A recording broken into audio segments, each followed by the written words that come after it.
This is a warning to those viewers who flag video contents falsely. This channel do not promote harassment, threats and cyberbullying. So you can't use harassment, threats, or cyberbullying as an excuse to flag falsely, just to silence the owner of this channel and video. This video that you are about to view have no hate speech. So you can't use hate as an excuse to flag this video falsely. Flagging falsely can get you in trouble. This channel does not support hate speech from any ethnic group. All hateful comments made by this channel subscribers will be deleted immediately. This channel does not support sex or nudity. Sex or nudity will not be tolerated on this channel. Anyone who do so will be blocked for good. Thank you for your cooperation.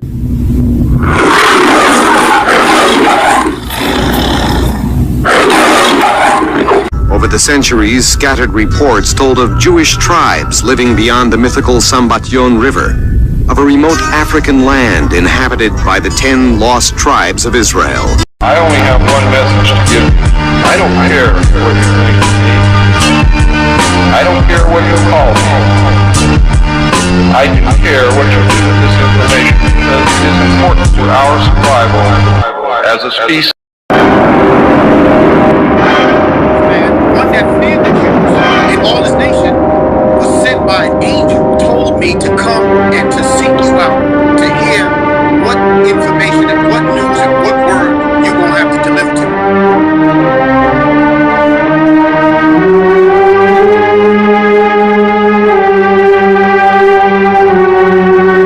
The point of this matter is very important to read about it because there's certain persons in this chapter that do speak out and represent.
To the King, man. STL Israelites in the building.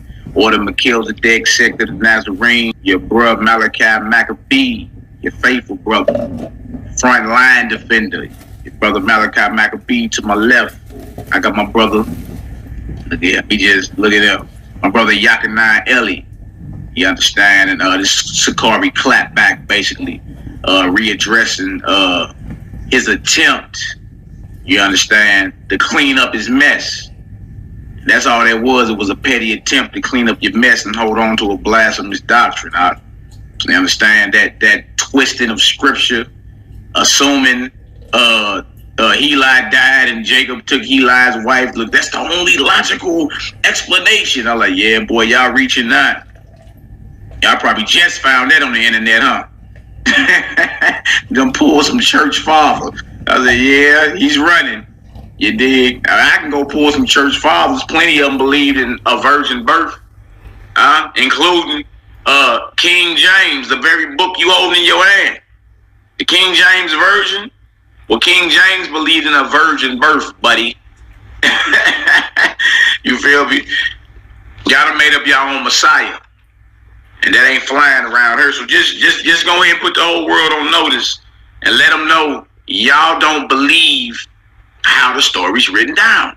Your bruh Malachi Maccabee, your faithful brother, front line defender, your bruh Malachi McAfee, your faithful brother, front line defender. Ali, Ali, oh, I see Moses. Oh, yeah. Ali, Ali, oh, here is Joshua on the hill. So this is what we're doing now. You choose the blackest month of the year to reveal that one of the world's most famous African queens is actually not black at all. The Caucasity! Welcome to Judge of Characters. Expedition Unknown's Josh Gates appeared on the Today Show to reveal a pale bust of King Tut's mother, Nefertiti, that was created using 3D imaging and forensic reconstruction. What the hell, Rachel Dolezal? White Nefertiti was a physical manifestation of the erasure and theft of black history, aka whitewashing. And poor Hoda Kotb had to stand there with Egyptian blood boiling in her veins, as if white Queen Nefertiti was accurate. My only satisfaction is the subtle shade in her face. What to do? What are the anthropologists and archaeologists going to do in dealing with this information? And that is what I believe, what is sponsored, maybe consciously in some cases, unconsciously in other cases, what we could call the cover-up. The cover-up of the accomplishments of black people. Chancellor Williams wrote a book called The Destruction of Black Civilization. And in this book he outlines 7 points as to why he feels that there was a cover-up. Ignore. Just refuse to publish any facts of African history that don't go along with our racial theories. We need to create a religious and scientific doctrine so that African slavery won't appear that bad after all. What we need to do is flood the world with new African histories that contain our European perspectives only. Start renaming people and places. Replace African names with Arabic and European names. Let's change the criteria for defining race. For example, 1 drop of Negro blood in America makes you a Negro, no matter how light the skin. And what about the guy next to you? How's he a Jew? Oh, because his daddy. Well, no, Slakia. Slakia means excuse me. He would be from the tribe. I'm about to answer you. He would be from the tribe of Ephraim. He's from the tribe of Ephraim? Yeah. Absolutely. That's correct. Let's change the criteria for defining race. For example, 1 drop of Negro blood in America makes you a Negro, no matter how light the skin. Yes, when reporting ancient African history, reverse the standard. No matter how dark the skin, woolly the hair, or thick the lips, you don't have to be a Negro. Let's change the criteria for defining race. For example, 1 drop of Negro blood in America makes you a Negro, no matter how light the skin. Yes, when reporting ancient African history, reverse the standard. No matter how dark the skin, woolly the hair, or thick the lips, you don't have to be a Negro. Let's change the criteria for defining race. Scripture don't call it black. For example, 1 drop of Negro blood in America makes you a Negro, no matter how light the skin. The scripture don't call it when black. reporting ancient African history, reverse the standard. No matter how dark the skin, woolly the hair, or thick the lips, you don't have to be a Negro. The scripture don't call it black. It's too obvious. Let's find a way to attribute it to outside white influences. When all the ancient historians contradict your theory, we'll just discredit them. And what about the guy next to you? How's he a Jew? Oh, because his daddy. Well, no, Slakia. Slakia means excuse me. He would be from the tribe. I'm about to answer you. He would be from the tribe of Ephraim. He's from the tribe of Ephraim? Absolutely. That's correct. And they were white? No. Hell no. So he's not white? No. Not like you, Halsey. What to do? What are the anthropologists and archaeologists going to do in dealing with this information? And that is what I believe, what is sponsored, maybe consciously in some cases, unconsciously in other cases, what we could call the cover-up. The cover-up of the accomplishments of black people. In the midst of my success, the enemies are rising. up my soul. Oh yeah. Ezra of Agleri that has maintained a dynasty. He is the 34th king in Obugad.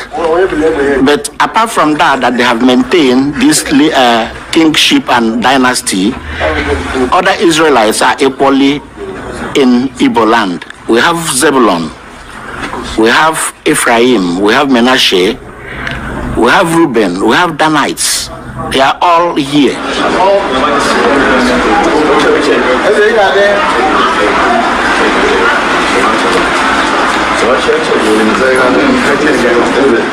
N'ibibos wa apụta bụ Sicarii, Gad bụ ụmụ Israel. Ma ọ bụ Israel si n'ọnwa ahụ ma ọ bụ anyị ma ọ bụ isi Israel na ụmụ Israel bụ nwanne.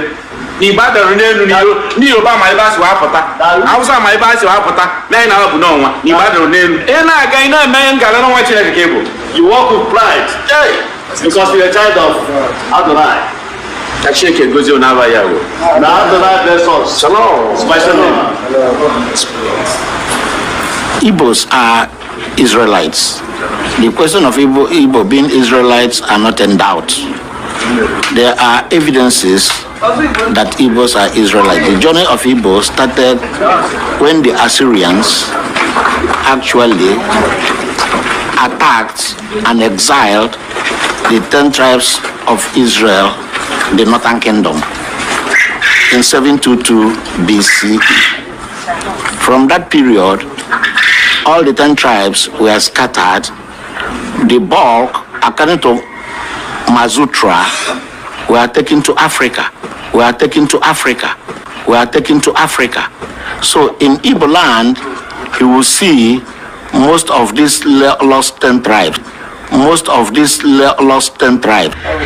Other Israelites are equally in Igbo land. We have Zebulun, we have Ephraim, we have Menashe, we have Reuben, we have Danites. They are all here. Other Israelites are equally in Igbo land. We have Zebulun, we have Ephraim, we have Menashe, we have Reuben, we have Danites. They are all here. Lift me high so that they can see while I sing. Ali, Ali, oh, I see Moses. Oh, yeah.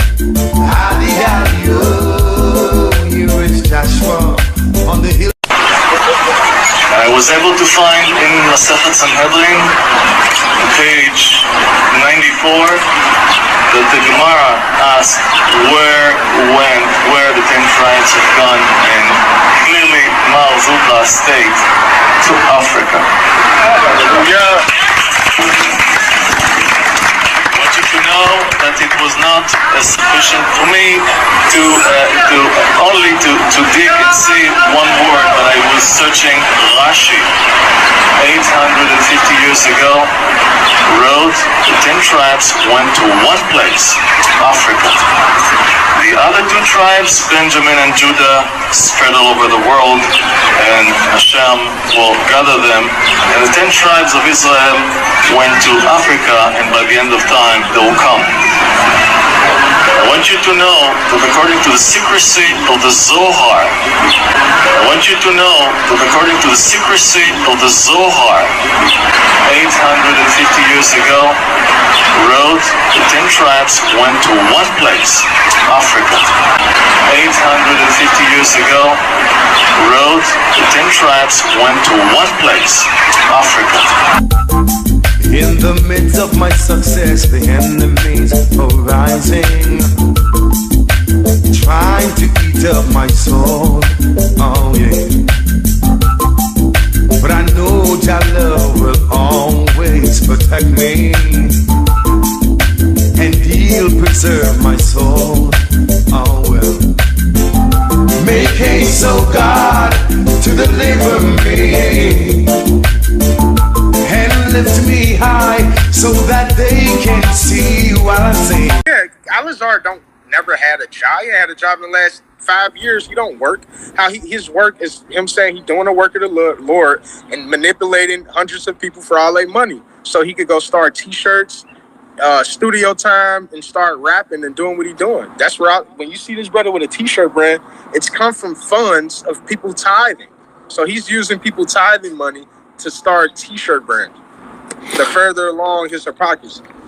And so, how many of the leadership of Sicarii would you say, if you don't know, hey, you don't know, how many would you say are full-time paid off of the income of Sicarii, or do you know? I believe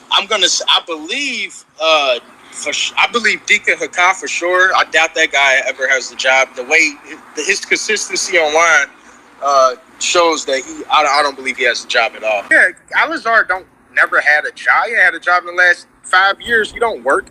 His work is him saying he's doing the work of the Lord and manipulating hundreds of people for all their money. But when you play games and you live off of your congregation, you got to do things to save your agenda. We understand that. Don't keep them asleep. But don't worry.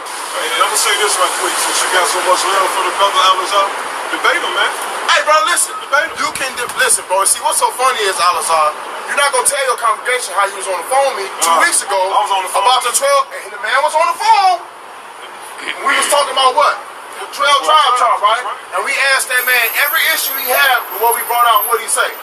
Qanath, you agree with everything. When you had your issue with Gilead and Manasseh, and I said, okay, what about the scripture in Judges the 10th chapter? What you say, Ahlaza?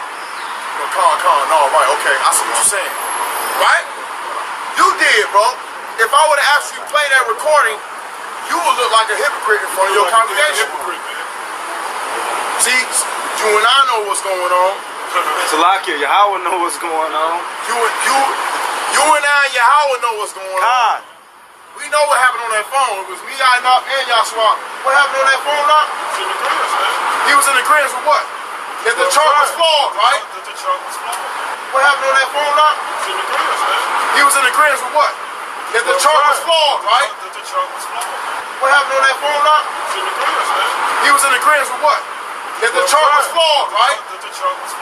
You're a teacher, you're a leader. Chief High Priest. He was on the phone, Enoch. Now make a video and call us a liar, bro. In fact, Gad and Dangbe, they are the Gad family from Jacob. You know, Jacob had 12 sons. Yes. One is Gad. In fact, Gad and Dangbe, they are the Gad family from Jacob. You know, Jacob had 12 sons. Yes. One is Gad. So Gad Adangbe. Oh, okay. Then we are the Judah. The rest are the Judah group. You're from the tribe of Judah. And even our clans, they are the Levites. Oh, okay. Yes. Well, so we all stayed in all Ghana together. And on the day of migration, they moved southwards. So they entered the forest areas of Ghana. But we went eastwards to Ilefe before meeting here again. Oh, okay. Hey, it's Igbos that learn from us and are in our camp in Africa right now. They're not saying they're Gadites. In fact, Gad and Dangbe, they are the Gad family from Jacob. You know, Jacob had 12 sons. Yes. One is Gad. One is Gad.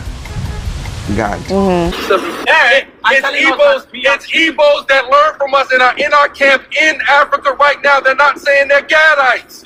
So in the Igbo people, among the Igbos, you have the tribe of Ephraim as well. So you have the Gadite, Yahudim, Ephraim, Reuben, Levite, and more other smaller tribes living together among with the Igbos. So you have the Gadite. Hey, it's Igbos that learn from us and are in our camp in Africa right now. They're not saying they're Gadites. So you have the Gadite. Yahudim, Ephraim, Reuben, Levite, and more other smaller tribes living together among with the Igbos. It's Igbos that learn from us and are in our camp in Africa right now. They're not saying they're Gadites. Listen, they're not. Of Agleri that has maintained a dynasty. He is the 34th king in Obugad. But apart from that they have maintained this kingship and dynasty, other Israelites are equally in Igbo land. We have Zebulun, we have Ephraim, we have Menashe, we have Reuben, we have Danites. They are all here. It's Igbos that learn from us and are in our camp in Africa right now. They're not saying they're Gadites. Listen, they're not. So you're a liar. No, you're a liar. Do you know you're a liar, man? What are the sons of God? Who are the sons of God? Yeah. The 12 tribes of Israel. God. Gad, the tribe of Gad? God, yeah. The tribe of Gad? The tribe of Gad are predominantly in North American Indians. Do you know you're a liar, man? What are the sons of God? Who are the sons of God? Yeah. The 12 tribes of Israel. God. Gad, the tribe of Gad? God, yeah. The tribe of Gad? The tribe of Gad are predominantly in North American Indians.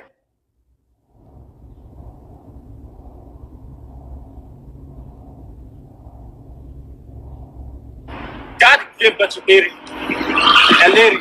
Yes, the sons of Eri. I know all of this. Africa, you will find them called Eri. Okay, did I say that they're not Gadites? Hold on, did I say that they're not Gadites? They're North American Indians when they're in Africa. Hold on. Does that mean that the people in Africa have a monopoly on the tribe of Gad? Where is my? See that? Let's take a look at these people. Is everybody woolly hair in this picture? I think not. This is the real picture. So as we see here, this brother's dark skinned. This brother's light skinned. These women got hair going down their back. Them had afros. This brother's dark skinned. You got two light skinned ones, two dark skinned ones. These are the Egyptians, right? We got light skinned sisters. We got a couple light skinned kids. These light skinned kids, a couple of them got afros. These sisters' hair going down their back though. Yeah, true about the Indian hair, which most sisters left the Indian hair alone. They really mess with the Brazilian Peruvian, which really isn't Brazilian or Peruvian, really is Chinese hair, but they don't be doing rituals over their hair. Elamite do. These are the Israelites going in. This is what we walked into Egypt looking like. Different shades of brown, hair textures. Let's look at more. And this is the beginning of Israel. So this concept that Israel was always this homogenous, or at least started homogenous with Negro, what is classified as Negro or Negroes, is just not true, right? So this concept that Israel was always this homogenous, or at least started homogenous with Negro, what is classified as Negro or Negroes, is just not true, right? So this concept that Israel was always this homogenous, or at least started homogenous with Negro, what is classified as Negro or Negroes, is just not true. White Nefertiti was a physical manifestation of the erasure and theft of Black history, aka whitewashing. So this concept that Israel was always this homogenous, or at least started homogenous with Negro, what is classified as Negro or Negroes, is just not true. So this concept that Israel was always this homogenous, or at least started homogenous with Negro, what is classified as Negro or Negroes, is just not true. Right, so when it says Ephraim has mixed himself amongst the people, it's a reference to the entire northern kingdom. Ephraim is a cake unturner. Ephraim is a cake unturner. So this concept that Israel was always this homogenous, or at least started homogenous with Negro, what is classified as Negro or Negroes, is just not true.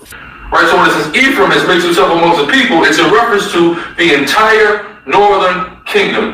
Ephraim is a cake unturner. Ephraim is a cake unturner. Ephraim is a cake unturner. White Nefertiti was a physical manifestation of the erasure and theft of Black history, aka whitewashing. So this concept that Israel was always this homogenous, or at least started homogenous with Negro, what is classified as Negro or Negroes, is just not true. So this concept that Israel was always this homogenous, or at least started homogenous with Negro, what is classified as Negro or Negroes, is just not true. Was a physical manifestation of the erasure and theft of Black history, aka whitewashing. True, but regardless, when we see this term passed over, even when it doesn't say ship directly in the verse, because other times where it says passed over, but a few verses earlier, it explains that there was a ship. We only see the term passed over applied to somebody traveling by vessel, right? Because the argument from people who are 12 tribe chart antagonists will say, oh, it don't say nothing about ships, so they walked. But every time we walked over water, it doesn't ever say passed over. It gets very specific. It says that we went dry shod, or something to that effect will be mentioned. But anytime anywhere in the Bible talks about being passing over, it means passing over water in a vessel. That's the point that's being made here. I don't know if you can see my screen, I'll just find a definition from Cambridge. It says, a river is a natural wide flow of fresh water across the land into the sea. A lake or another river, we sailed slowly down the river. So river, you can have sailing and whatnot too, and it just means a natural wide flow of fresh water, according to Cambridge, and other sources kind of saying the same thing. But yeah, I'm not saying it is or it isn't. I'm just saying in that particular example, because he's saying he went into something, it makes sense to pass over. Like when he says he went on a donkey, you'd expect it to say he rode. You know what I'm saying? Because he's describing what you do naturally in that circumstance. But if he said, and he went and passed over to blah blah, then it has more credence because he hasn't made reference to the ship. You get me? Well, I have that verse here, Mark 6:53. And when they had passed over, they came into the land of Gennesaret and drew to the shore. So it didn't say they were in a ship, but it said they passed over and came to a land and they drew to the shore. Right? Yeah. But then when you read 54, it says, and when they were come out of the ship, so it makes reference to the ship. Exactly. So it's showing you that every time, there's no time you could show us Passover and there not be a vessel involved in the whole Bible. Yeah, that's the point we're making. To be fair, what I'm saying is this: what you're saying is correct, and all I'm saying to add to that is that when it's saying passed over in the verse you reference, and when they had passed over, they came into the land and drew to the shore, and then it says, and they were come, and when they were come out of their ship, so it makes reference to the vessel. You know what I'm saying? It's not in isolation. It's in collaboration. You see what I'm saying? Yes, it's not in isolation, it's collaboration, but every time we see passed over, there's a ship associated with it. So for us to deduce anything outside of there being a ship, when it says passed over, is unprecedented biblically. That's my point. You have to show me where it says passed over, where somebody walks somewhere. Yeah, well, like I'm saying, I'm not saying you're wrong, I'm not saying you're right, I'm just saying it doesn't say explicitly in the text, but now I have a question. Can you show me where in the text where it says somebody passed over somewhere and they're not being a ship involved? Now I have a question. Can you show me where in the text where it says somebody passed over somewhere and they're not being a ship involved? Can you show me where in the text where it says somebody passed over somewhere and they're not being a ship involved? Wait. So you guys heard, right?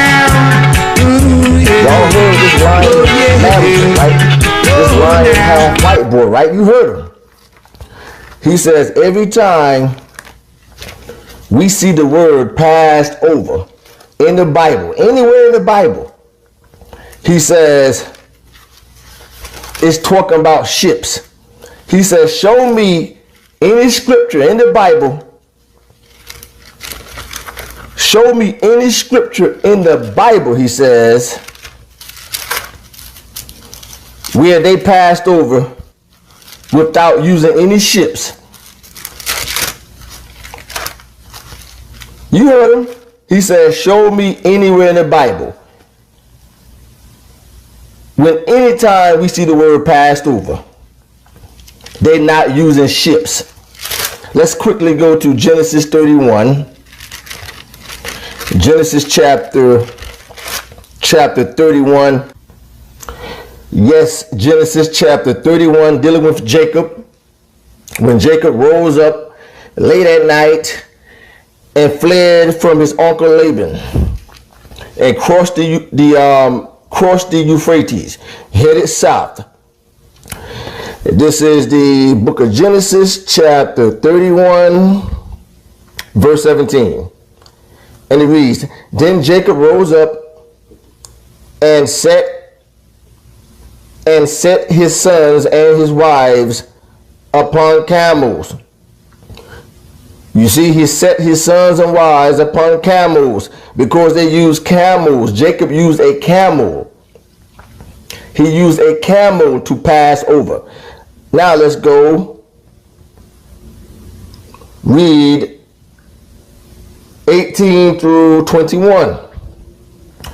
And he carried away all his cattle, see, and all his goods, which he had gotten, the cattle of the getting, of his getting, which he had gotten in Padan Aram, for to go to Isaac his father in the land of Canaan. And Laban went to shear his sheep, and Rachel had stolen the images that were her father's, of her father's, and Jacob stole away. Let's continue. And Jacob stole away unawares to Laban, the Syrian, in that he told him not, that he fled. Again, Jacob, he set his sons and wives upon camels. Verse 21. So he fled with all that he had. And he rose up and passed over the river and set his face towards Mount Gilead. So he passed over the river. How did he pass over the river? Verse 17. Then Jacob rose up and set his sons and his wives upon camels. He used camels and he walked across the river with camels. But the half-white boy said, every time you see the word passed over in the scripture, it's talking about ships. We only see the term passed over applied to somebody traveling by vessel. We only see the term passed over applied to somebody traveling by vessel. And he said, show me anywhere in the scripture where they did not use no ships to pass over. That's strike one for the white boy right there. Strike one. Let's continue. Let's go to now Genesis 32. That's strike one for the half white boy. The half lying white boy. Genesis 32. He would go so far to lie just to keep these heathens in his camps. He would lie just to justify or try to keep these heathens in his camp. He would go that low. He would stoop that low to say there's nowhere in the Bible that says whenever they passed over that they walked. He would stoop that low. Amazing. Genesis 32. This also dealing with Jacob. He passed over another river. Let's read Genesis 32 verse 22. And he rose up that night, talking about Jacob, and took his two wives. See, he took his two wives, Rachel and Leah, right? Took them and his two women servants and his 11 sons, because Benjamin was not born yet. He took his 11 sons and passed over the ford Jabbok. He passed over the ford Jabbok river. That's a river. He passed over. But the white boy said, show me in scripture where the Jews passed over without using ships. And he says there's nowhere in the Bible, wherever you see the word passed over, he says nowhere in the Bible where they walked over without using ships. That's strike two. Somebody send the white boy this video. That's strike two for the white boy. We only see the term passed over applied to somebody traveling by vessel. To somebody traveling by vessel. Let's go to now the book of Numbers. Strike two right there. Let's go to the book of Numbers right real quick. The book of Numbers. And we're going to deal with Joshua and the Jews when they went over Jordan. Now let's see if they walked over Jordan or if they took ships. Because again, the white boy said, every time you see the word passed over in the Bible, they took ships. And then the white boy had the nerve to lie, to stoop that low and lie and say There's nowhere in the Bible that says when you see the word passed over, nowhere in the Bible he says when you see the word passed over that they walked across, that they walked. I have a question. Can you show me anywhere in the text where it says somebody passed over somewhere and there not being a ship involved? I have a question. Can you show me anywhere in the text where it says somebody passed over somewhere and there not being a ship involved? That white boy will stoop that low just to lie, to keep making that money off these heathens, to keep them as Israelites. And the crazy thing to me, is this here, that he is not even a full-blooded Jew. Okay, he's not even full-blooded. Not even full-blooded, but yet got the nerve to tell you and I who is an Israelite. But he's a half-breed. He's a half-breed. Now imagine that. Isn't that the pot calling the kettle black? He is a half-breed. He said his mom is white. He's a half-breed, but got the nerve to tell you and I who's our people. The book of Numbers 33:51. In fact, let's read 50 and 51. And the Lord spake unto Moses in the plains of Moab, by Jordan near Jericho, saying, 51, speak unto the children of Israel, and say unto them, when ye are passed over Jordan into the land of Canaan, when you are passed over Jordan into the land of Canaan. So God told Moses to speak to the people and say, when you are passed over Jordan into the land of Canaan. Now, let's go get another scripture. Let's see how the Jews passed over. Let's go to the book of Joshua 3. The book of Joshua, real quick here, Joshua chapter 3. Let's see how the Jews passed over. Let's see if they used any ships, as the white boy said, or let's see if they passed over without ships, but the white boy said that's nowhere in the Bible, nowhere in the Bible where you see the word passed over, that they walked across. Let's see if they walked across without using any ships. The book of Joshua chapter 3, verse 1.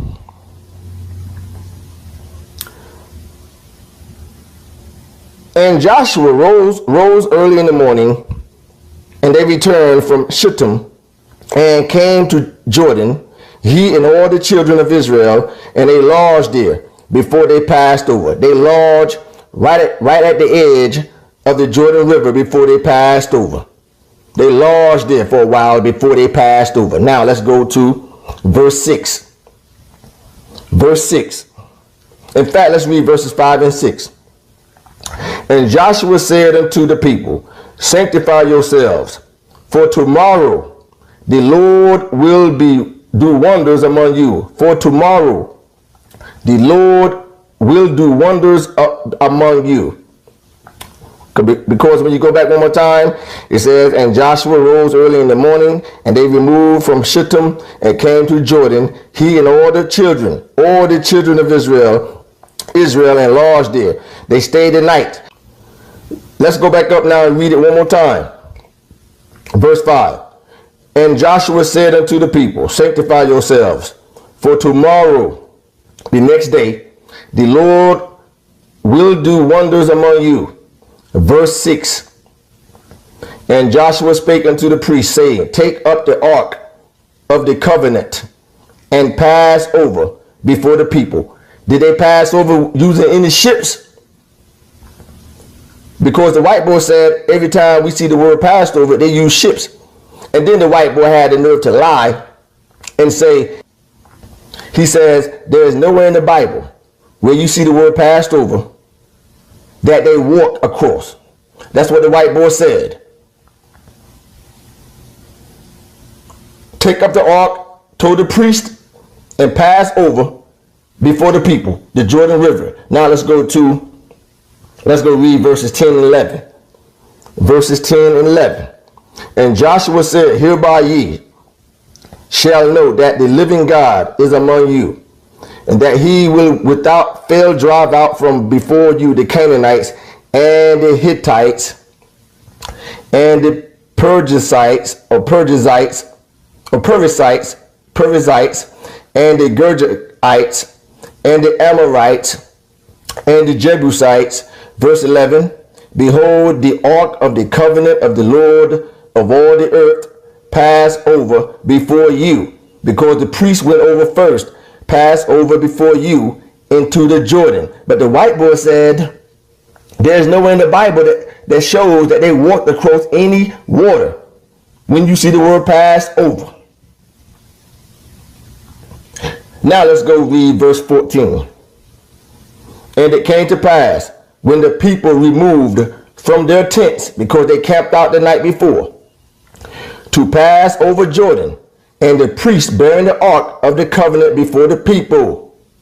You see that?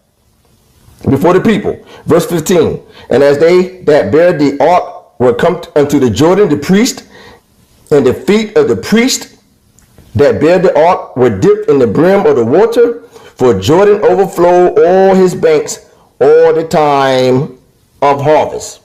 Verse 15. That the waters which came down from above stood and rose up upon the heap very far from the city called Adam, that is beside Zertan. And these that came down towards the sea, let me get myself together, came down towards the sea of the plain, even it says the salt water failed and were cut off, and the people passed over right against Jericho. But the white boy said, there is nowhere in the Bible when we see the word passed over that the people walked across. Right, because the argument from people who are 12 tribe chart antagonists will say, oh, it don't say nothing about ships, so they walked. But every time we walked over water, it doesn't ever say passed over. It gets very specific. But every time we walked over water, it doesn't ever say passed over. It gets very specific. Verse 17. In fact, let me read verse 16 one more time. And the people passed over right against Jericho. Verse 17. And the priest that bare the ark of the covenant of the Lord stood firm on dry ground in the midst of Jordan. And all the Israelites passed over on dry ground. And it says, until all the people were passed clean over Jordan. But the white boy said there's nowhere in the Bible when we see the word passed over that they walked across. But every time we walked over water, it doesn't ever say passed over. It gets very specific. That's what the white boy said. Nowhere in the Bible. Let's read Joshua chapter 4, verse 1. And it came to pass, when all the people were clean passed over Jordan, that the Lord spake unto Joshua, when all the people were clean passed over Jordan. But the white boy said, every time we see the word passed over, they use ships. And nowhere in the Bible, he says, when you see the word passed over, that they walked across. Let's now read Joshua chapter 4, verses 11 through 13. And it came to pass, when all the people were clean passed over, that the ark of the covenant, the ark of the Lord, passed over, and the priest in the presence of the people. Verse 12. And the children of Reuben and the children of Gad and the half tribe of Manasseh, they passed over armed before the children of Israel, as Moses spake unto them, because they went to help fight these heathen nations, the Amorites, the Canaanites, etc., to help Israel establish their land. But again, it says one more time, and it came to pass, when all the people were clean passed over, that the ark of the Lord passed over as the priest in the presence of the people. In the presence of the people. But the white boy said, there's nowhere in the Bible that we see the word passed over, that they walked across. Verse 22, then ye shall let your children know, saying, Israel came over this Jordan on dry land. Israel came over this Jordan on dry land. For the Lord your God dried up the waters of Jordan from before you until ye were passed over, as the Lord your God did to the Red Sea, which he dried, he dried up from before you until we were gone over. Gone over. You see that? Now let's go to 2 Samuel. The white boy will stoop that low and lie just to keep these Mexicans and Hispanics in his camps, so he can continue to make money off of them. He would stoop that damn low and lie and say there's nowhere in the Bible where we see the word passed over that they walked across, and said every time we see the word passed over in the Bible, he said ships was used. 2 Samuel, somebody send this video to the white boy. 2 Samuel, and send it to just about everybody you can think about. 2 Samuel chapter 2, 29. Chapter 2, 29. This is dealing with David, etc. and the Jews, right? 2 Samuel chapter 2, verse 29. Look what it says here. I'm not going to read all the verses before. I'm not going to read all the verses. In fact, let's read verse 11 real quick. Verse 11. And the time that David was king in Hebron over the house of Judah was 7 years and 6 months. And this person, verse 12, and Abner, the son of Ner, and the servants of Ishbosheth, the son of Saul, went out from Mahanaim to Gibeon. This guy named Abner. Let's read about him. Verse 29 now. And Abner and his men walked all that night. They walked. But the white boy said, there's nowhere in the Bible, from Genesis to Revelation, whenever we see the word passed over, that they walked. The white boy said, there's nowhere in the Bible. Verse 29, and Abner and his men, they walked all that night through the plain and passed over Jordan. They walked and they passed over Jordan. How did they pass over Jordan? Just as the Jews did, led by Joshua. They walked. But every time we walked over water, it doesn't ever say passed over. It gets very specific. But every time we walked over water, it doesn't ever say passed over. It gets very specific. But every time we walked over water, it doesn't ever say passed over. It gets very specific. But every time we walked over water, it doesn't ever say passed over. It gets very specific. The white boy would stoop that damn low and lie just so he can keep making money off these Mexicans and these Hispanics. He would stoop that low and lie.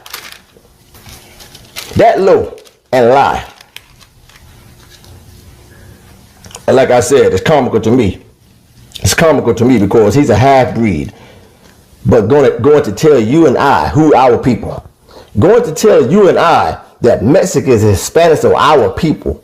Genetically, our people. But he's a half-breed. But going to tell you and I who's our people.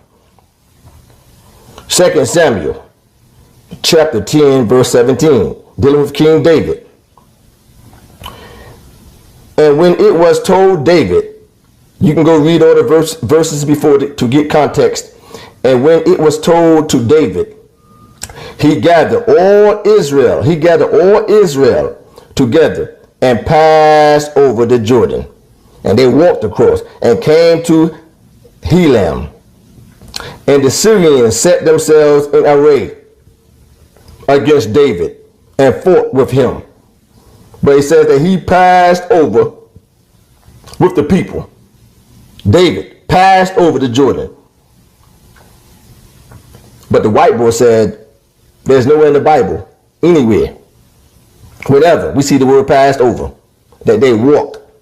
He said every time you see the word passed over, they use ships. 2 Samuel. Let's go to 2 Samuel chapter 15.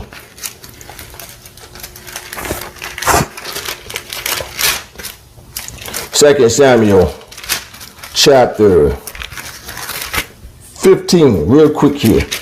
And let's read verse 23. 2 Samuel 15 and verse 23. Also dealing with David. Let's read verse 22 to get context. And David said unto Ittai, go and pass over. He said, go and pass over. And Ittai, the Gittite, passed over, and all his men, and all the little ones that were with him. Verse 23. Verse 23. And all the country wept with a loud voice, and all the people passed over. The king also, David also himself passed over the brook Kidron, another river, and all the people passed over towards the way of the wilderness, meaning desert. All the people passed over, including David. Again, now let's go to 2 Samuel 17. But the white boy said, there's nowhere in the Bible, or he said, whenever we see the word passed over, whenever we see the word passed over, it's using ships. And he says nowhere in the Bible, from Genesis to Revelation, whenever we see the word passed over, that they walked across. Just so he can continue to make money off the heathens, he got to stoop that low to lie. That's what's going on, folks. He got to make money because the white boy don't work. The white boy don't work. Already got the scoop on the white boy. The white boy don't even work. He's making money off of all these heathens in his camp. 2 Samuel 17 verse 22. And then David, it says here, then David arose and all the people that were with him, and they passed over Jordan. Again, they passed over Jordan. By morning light, their lack, it said their lack. By the morning, he said, they lacked not one of them that was not gone over. Okay? He says all the people passed over, and that it did not lack one of them that was not gone over the Jordan. Was not going over the Jordan. But the white boy said, every time we see the word passed over, they use ships. And nowhere in the Bible, whenever we see the word passed over, that they walked across. Now let's go back to let's go to Judges real quick here, the book of Judges. Judges chapter 3. And let's read verse 28. The book of Judges real quick, chapter 3. Chapter 3. And let's read verse 28. Right? And he said unto them, follow after me, for the Lord has delivered your enemies, the Moabites, into your hand. And they went down after him and took the fords. They took the fords. Okay, the fords of the Jordan River, meaning they took the narrow parts, as in 2nd Esdras. Okay, they went through the narrow parts. They took the fords towards Moab, and suffer not a man to pass over. They suffer not a man to pass over. You can go read the story on your own. They suffer not a man to pass over. I want to go somewhere else real quick. Joshua 24. Joshua 24. Joshua 24. Chapter 24. And let's read verses 1 and 2. Joshua 24. My bad. I was going to the book of Judges. Joshua 24, verses 1 and 2. And Joshua gathered all the tribes of Israel to Shechem, and called for the elders of Israel, and for their heads, and for their judges, and for their officers. And they presented themselves before God. Verse 2. And Joshua said unto all the people, Thus says the Lord, God of Israel, your fathers dwelt, your fathers, meaning Abraham, etc. Your fathers dwelt on the other side of the flood in old time. On the other side of the flood in old time, meaning the Euphrates, even Terah, the father of Abraham, and the father of Nahor. And they served other gods. One more time, that your fathers dwelt on the other side of the flood, meaning the Euphrates. Now when you go to 2nd Ezra, it says that God held still the flood, the Euphrates, so they can pass over. So they can pass over. Let's go to Joshua 24. In fact, let's read verse 3. And I took your father Abraham, God says, I took your father Abraham from the other side of the flood, the Euphrates. 2nd Ezra, God held still the flood. He held still the Euphrates. I took your father Abraham from the other side of the flood and led him throughout the land of Canaan and multiplied his seed and gave him Isaac. But the white boy said, there is nowhere in the Bible, from Genesis to Revelation, that when we see the word Passover, that they walked across. Nowhere in the Bible that the white boy said. And said that every time we see the word passed over, ships is being used. But as you can see, the white boy is a damn liar. He's a goddamn liar. Excuse my French. He's a liar. Let's go to the book of Ezekiel real fast. Real quick, while I got some time. The book of Ezekiel. Let's see how the Assyrians and the Babylonians, how they passed over, or how they crossed the Euphrates. Because the Assyrians, they did go attack Jerusalem and the Jews, correct? Somebody correct me if I'm wrong. Did not the Assyrians go attack the Jews? Did not the Assyrians and the Babylonians go attack the Jews and take them into captivity? And they was living above the Euphrates and the Tigris rivers.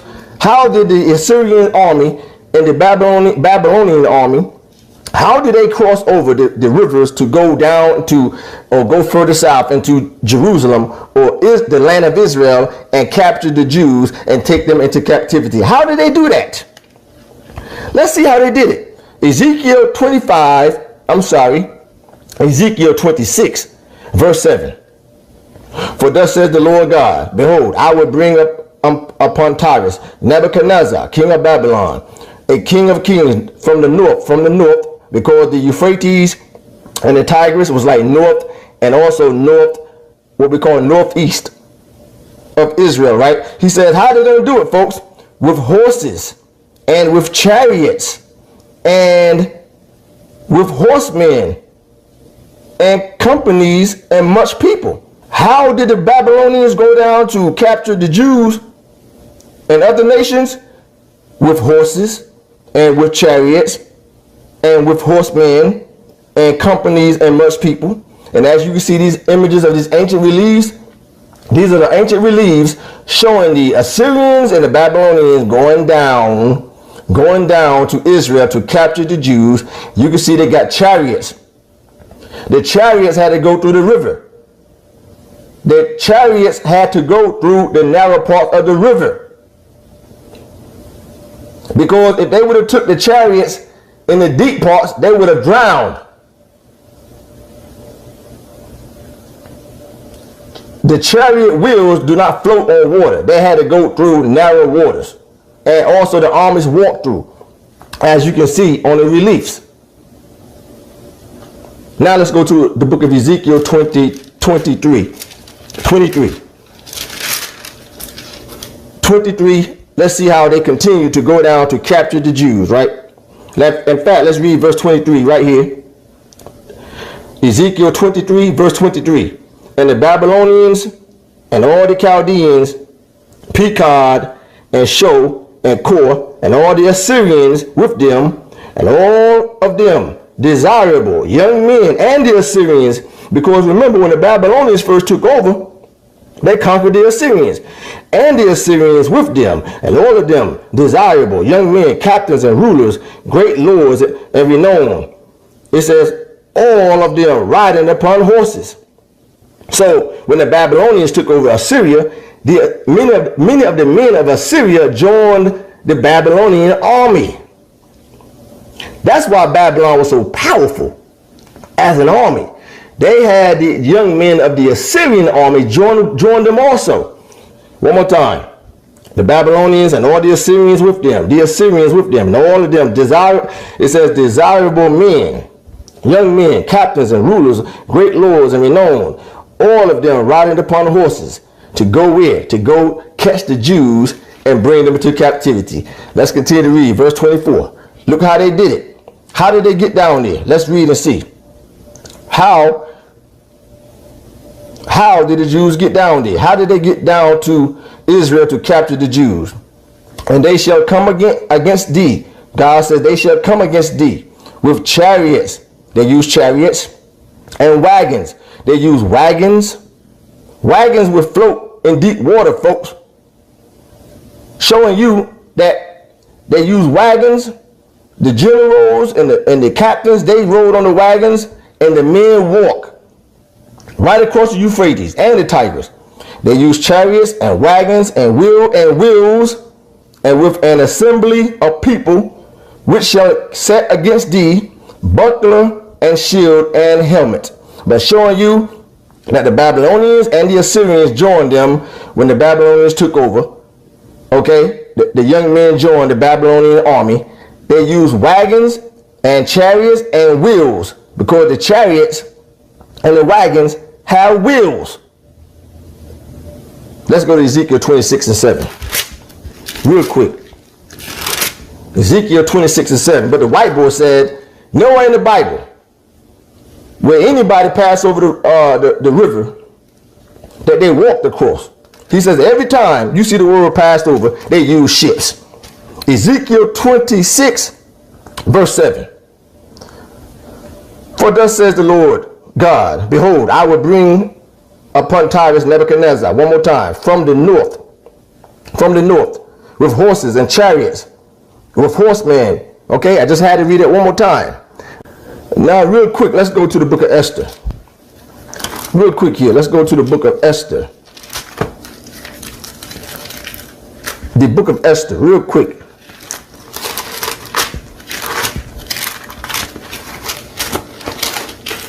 The book of Esther. Let's see how the Persians crossed the Euphrates when they sent letters, etc. The book of Esther, right after Nehemiah. Esther chapter 8. Let's see how the Persians crossed the Euphrates. Esther chapter 8, verse 10. In fact, let's read verses 9 and 10, just to get context. 8, 9, and 10. Then were the king's scribes called at that time in the third month, that is the month of Sivan, on the 23rd day thereof, and it was written according to all that Mordecai commanded unto the Jews, unto the Jews, and the lieutenants and the deputies and the rulers of the provinces which are from India to Ethiopia, because all the Jews were scattered from India to Ethiopia, and we know there was no damn Mexicans nor Hispanics in Ethiopia. 120 provinces, and to every province according, it says, according to the writing thereof, and it says, unto every people after their language, and the Jews according to their writing, and according to their language. So they sent letters to all the Jews from India to Ethiopia. Now let's see how the Persians crossed the Euphrates to take these letters to the Jews in Ethiopia. Verse 10. How did they cross the Euphrates? And he wrote in the king's Xerxes' name and sealed it with the king's ring and sent letters. See, he sent letters by post. And how did they get down there? It says, by post, on horseback, and riders, on mules, camels. They use camels and young dromedaries. The young dromedary camels are the camels with the one hump back. The young camels with the one hump back, with one hump on their back. So they use horses and mules and camels. And they rode across the Euphrates. And many of the men walked, the army, they walked. Only those who rode on the horses, etc., were the commanders and generals. All the foot soldiers, they walk. But the white boy said there's nowhere in the Bible, whenever we see the word passed over, that they walk. I have a question. Can you show me anywhere in the text where it says somebody passed over somewhere and there not being a ship involved? I have a question. Can you show me anywhere in the text where it says somebody passed over somewhere and there not being a ship involved? That's what the white boy said. Let's now go to Isaiah 14 real quick here. The book of Isaiah. Isaiah chapter 14. Real fast here, Isaiah 14. Verses 1 and 2. The book of Isaiah chapter 14.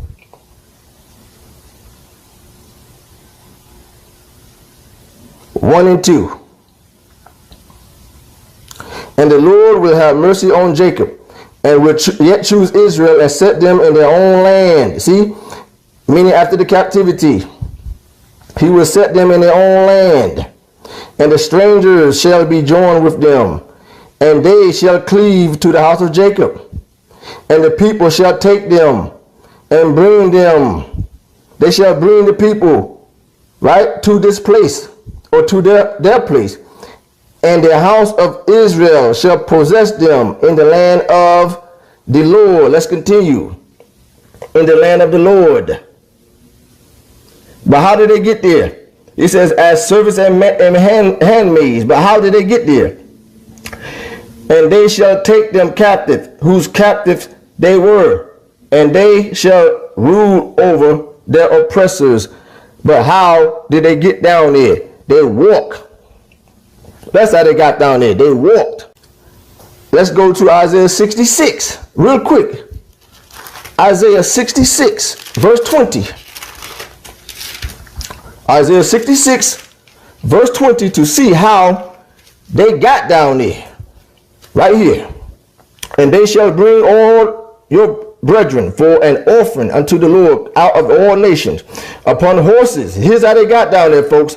Upon horses and chariots, and in littles, and upon mules, and upon swift beasts, to my holy mountain. That's how they got down there. They took horses and chariots have wheels.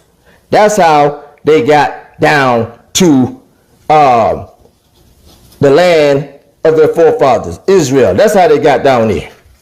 That's how. Let's go to one more. Let's go to Jeremiah 35. The book of Jeremiah 35. I'm sorry, no, Jeremiah 31. My mistake. Jeremiah chapter 31. He also tells you how the Jews got back to the land after crossing the Euphrates. This is going to be my last one. Jeremiah 31. Jeremiah 31. Let's start at verse 5. Thou shalt yet plant vines upon the mountains of Samaria, and planters shall plant and shall eat them as common things. Verse 6. And it says, for there shall be a day that a watchman upon the mount of Ephraim shall cry, arise and let us go up to Zion, meaning after the captivity, unto the Lord our God. Verse 7. It says, for thus says the Lord, sing with gladness for Jacob, and shout among the chief of the nations. Publish ye, praise ye, and say, O Lord, save thy people, the remnant of Israel. Verse 8. Verse 8. Behold, I, God says, will bring them from the north country, meaning above the Euphrates, and gather them from the coast of the earth, and with them the blind and the lame, the women and child, and her that travaileth with child together. A great company shall return thither. And that happened when Ezra and Nehemiah and Zerubbabel led the people back. Verse 9, here's the killer right here. How did they walk? How did they get back? How did they go across the Euphrates? Not only did they take wagons and chariots and mules, etc., and camels. Verse 9, they shall come weeping, and with supplications will I lead them, says the Lord. I will cause them to walk. How? To walk. No, they took ships. We only see the term passed over applied to somebody traveling by vessel. To walk. No, they took canoes. I will cause them to walk. No, they took ships. But every time we walked over water, it doesn't ever say passed over. It gets very specific. Like the white boy said, no, I will cause them to walk. No, they took ships. But anytime, anywhere in the Bible talks about being passing over, it means passing over water in a vessel. Because the white boy said, every time we see the word passed over, and there's nowhere in the Bible that the Jews walked across. I have a question. Can you show me anywhere in the text where it says somebody passed over somewhere and there not being a ship involved? I have a question. Can you show me anywhere in the text where it says somebody passed over somewhere and there not being a ship involved? I have a question. Can you show me anywhere in the text where it says somebody passed over somewhere and there not being a ship involved? I have a question. Can you show me anywhere in the text where it says somebody passed over somewhere and there not being a ship involved? I have a question. Can you show me anywhere in the text where it says somebody passed over somewhere and there not being a ship involved? Walk. How did the Jews get across led by Zerubbabel, Ezra, and Nehemiah? God says, I will cause them to walk by the rivers of waters in a straight way, wherein they shall not stumble. For I am a father to Israel, and Ephraim is my firstborn. But the white boy said, there is nowhere in the Bible, whenever we see the word passed over, that they walk. And he says every time we see the word passed over, or any time they cross any body of water, the lying white boy said they took ships. But showing you that he was stooped so low, just so he can keep making money off these heathens, that he will lie. He would stoop that low and lie on scripture. Right, because the argument from people who are 12 tribe chart antagonists will say, oh, it don't say nothing about ships, so they walked. But every time we walked over water, it doesn't ever say passed over. It gets very specific. Genesis 47:3. And Pharaoh said unto his brethren, what is your occupation? And they said unto Pharaoh, thy servants are shepherds, both we and also our fathers. Right? That's what we told them our trade was, being shepherds, right? Now watch this. The Shasu. The Shasu were Shemitic speaking cattle nomads, or shepherds, right? Like it says here, we identified ourselves as shepherds. The Shasu were shepherds. Shemitic speaking cattle nomads in the southern Levant from the late Bronze Age to the early Iron Age, or the third intermediate period of Egypt.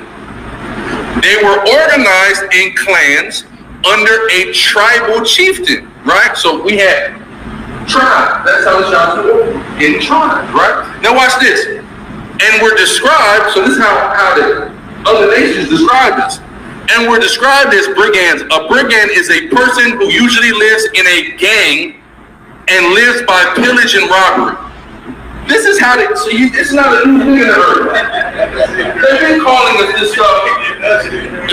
3,000 years ago, we were gangsters and thugs. To all the other, to the Hamites, to all other heathens, these are thugs. These Israelites. You look like the projects. This is not just no new thing under the sun. So they said we organize a brigand as a person who usually lives in a gang and lives by pillage and robbery, active from the Jezreel Valley to Ashkelon to Sinai. So we were they knew that where we were coming from, they had that reputation, right? You remember what did Jacob say to Levi singing after we killed all the Hamites? He said, "You have made my name distinct amongst the Canaanites," right? So this is how, after we go and do that, what else are they going to say about us?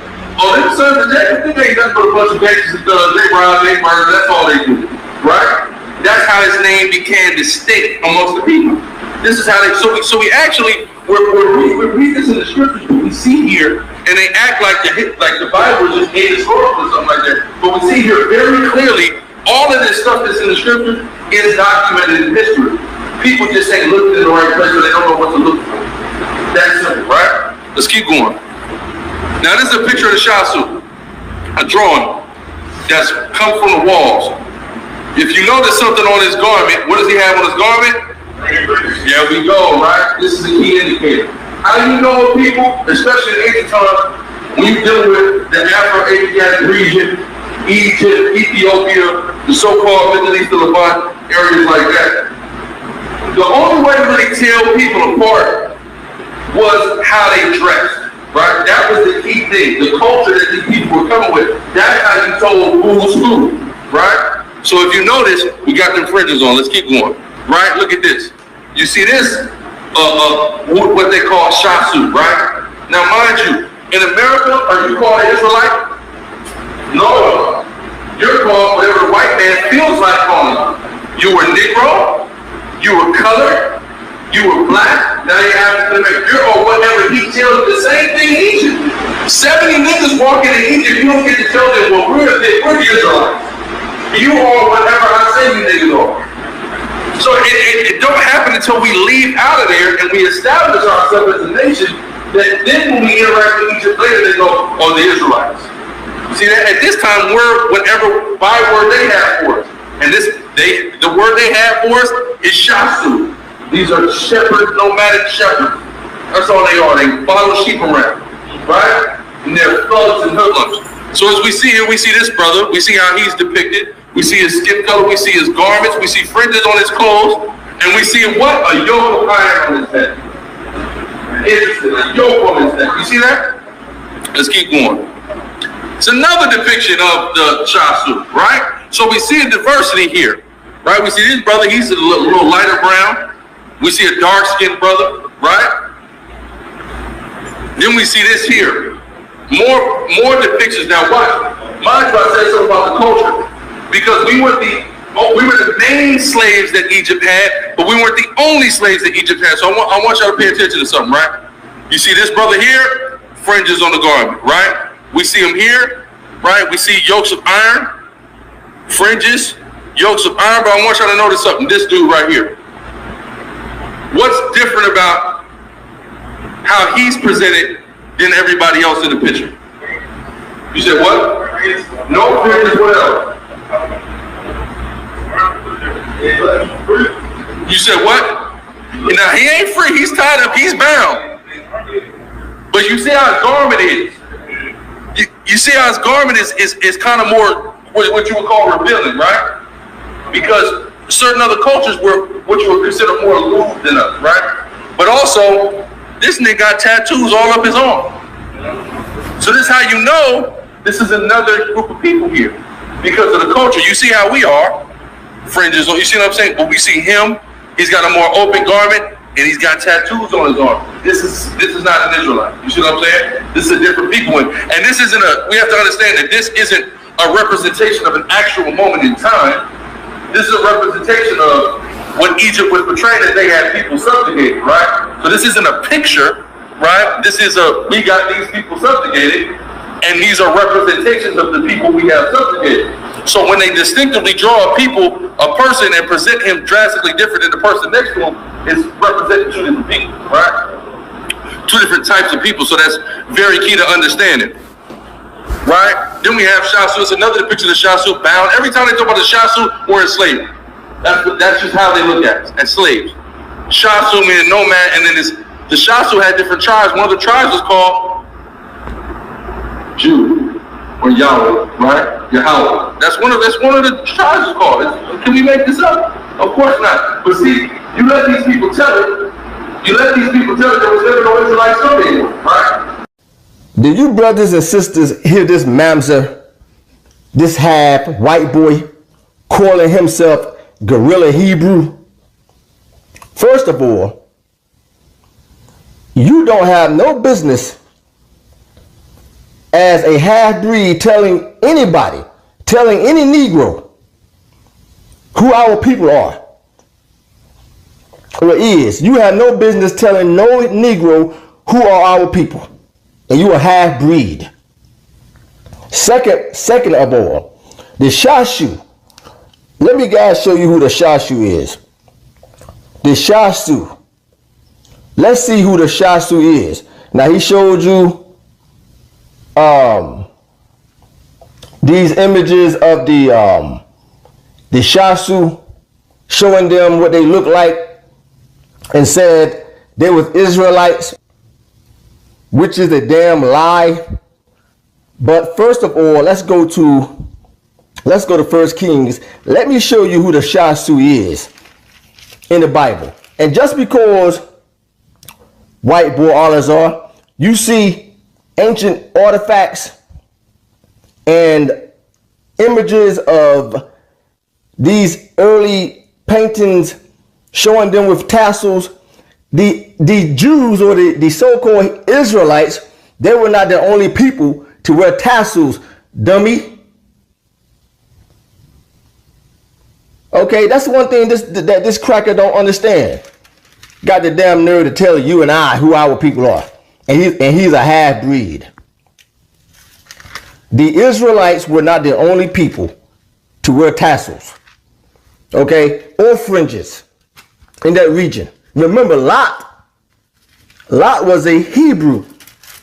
The Moabites were Hebrews. They came from the family of Abraham. They was Hebrew. The Shashu, yes, they was called Hebrew because they came from Isaac also. I'm going to show you, according to the ancient writings of the Egyptians, who the Shashu or the Shashu people are or was, right? So let's go to 1 Kings 11, chapter 17. 1 Kings 11, 17. The subtitle, The Adversaries of Solomon, King Solomon, right? Verse 14. And the Lord stirred up an adversary unto Solomon, Hadad the Edomite. Hadad the Edomite. He was of the king's seed of Edom. For it came to pass, when David was in Edom, and Joab, the captain of the host, was gone up to bury the slain after he had smitten every male in Edom. For 6 months did Joab remain there with all Israel, right? Until he had cut off every male in Edom. Verse 17. That Hadad fled, he and certain Edomites of his father's servants with him to go into Egypt, Hadad being yet a little child. So when Hadad was a little child, he, along with his family members and other Edomites, they fled into Egypt. They fled from King David. They went into Egypt fleeing from King David. Okay? And this is how we know also that the Edomites were no damn white folks. No white people fled, no white-skinned folks fled into Egypt along with all those Negroid, black-skinned, Hamitic Egyptians to hide from King David. That Hadad fled, and he and certain Edomites of his father's servants with him to go into Egypt, Hadad being yet a little child, fled into Egypt. Okay, fled into Egypt. Now let's go read about the Shashu. Let's see what the Egyptians said about who were the Shashu and why they had the tassels. Why did they have one of the tassels in these ancient archives? Let's go see. Okay, now let me show you guys something right here. This is an ancient papyrus located in Egypt. It says the papyrus Anastasia mentions the lakes of Pithom and Bedouin. Who is a Bedouin? We shall soon see. The Bedouin tribes of Edom. The Bedouin tribes of Edom. The Edomites were considered to be the Bedouin tribes. So now let's go read about this ancient papyrus that they have in the museum. These are ancient writings by the Egyptians, who was black, by the way. We all know this. Now let's continue. The lakes of Pithom in Goshen. It says here the translation of the papyrus Anastasia number 6. Okay, and this is a close-up of the papyrus. As you can see, okay, it says near the top right, 1205 BC. 1205 BC. The papyrus of Anastasia, and it says near the bottom, this papyrus is located in the British Museum. The British Museum. Okay, let's continue to see now what it says here. It says another piece of information. This is what the Egyptians wrote. Another piece of information from our Lord is that we have just let the Shasu Bedouin tribes of Edom pass the fortress, because I just read that the Edomites fled from King David and they went right into Egypt. The Edomites always went to Egypt, folks. The Edomites always had alliances with Egypt. The Edomites always had alliances with Egypt. They always went into Egypt. When you go read 1 Kings 11, not only did Hadad and his family fled into Egypt, but the Pharaoh during the time of David gave Hadad a wife, gave Hadad an Egyptian wife, and gave him a house. The Pharaoh treated the Edomites very well when you go read 1 Kings. In fact, let's go back to 1 Kings real quick here. Back inside 1 Kings 11, let's pick right back up right here. After Hadad, the Edomite, and his family fled from King David and they went into Egypt. Verse 18, and they arose out of Midian and came to Paran, and they took men with them out of Paran, and they came to Egypt unto Pharaoh king of Egypt, which gave him a house and appointed him victuals and gave him land. And Hadad found great favor in the sight of Pharaoh, so that the Pharaoh gave him to wife the sister of his own wife, the sister of Tahpenes the queen. So Pharaoh treated Hadad the Edomite very well and gave him a house and gave him an Egyptian wife. Now let's go back. Okay, once again it says here, the translation of the papyrus manuscript that's located at the British Museum, Anastasia. It says here the translation number 1 and translation number 2. So let's go read and see what they says, or what these translations says about the Shasu. This is from the translation number 1. Now let's focus on the red, but let's start right here. It reads, describe Enina informing his lord, the treasury scribe Kagab, it is word sent to let my lord know. Okay, because it says here that this scribe is writing to let his lord, the Pharaoh, know. To let my lord know another information for my Lord, that I am doing every mission assigned me well and firm as brass. So he's basically talking about what the Pharaoh told him to do. But now look how he switches up and informs the Pharaoh that the Shasu tribe came into Egypt. Let's read what it says in the red. He says, I am not being lax, meaning lazy. He's telling the Pharaoh, I'm not being lazy. But now he switches up now. He let the Pharaoh know that the Shasu tribe, which are the Bedouin, came into Egypt. Let's read what he says right here in the red. He says, another information for my Lord, that we have just let the Shasu Bedouin tribes of Edom pass the fortress, okay? Pass the fortress. And he says, Mernith, I can't even pronounce that word. I'm not even going to try. It says, to the pool lakes of Pithom, which is Goshen. Okay? And then it says near the bottom, in order to revive themselves and revive their flocks from the great life force of Pharaoh. You see? Of Pharaoh.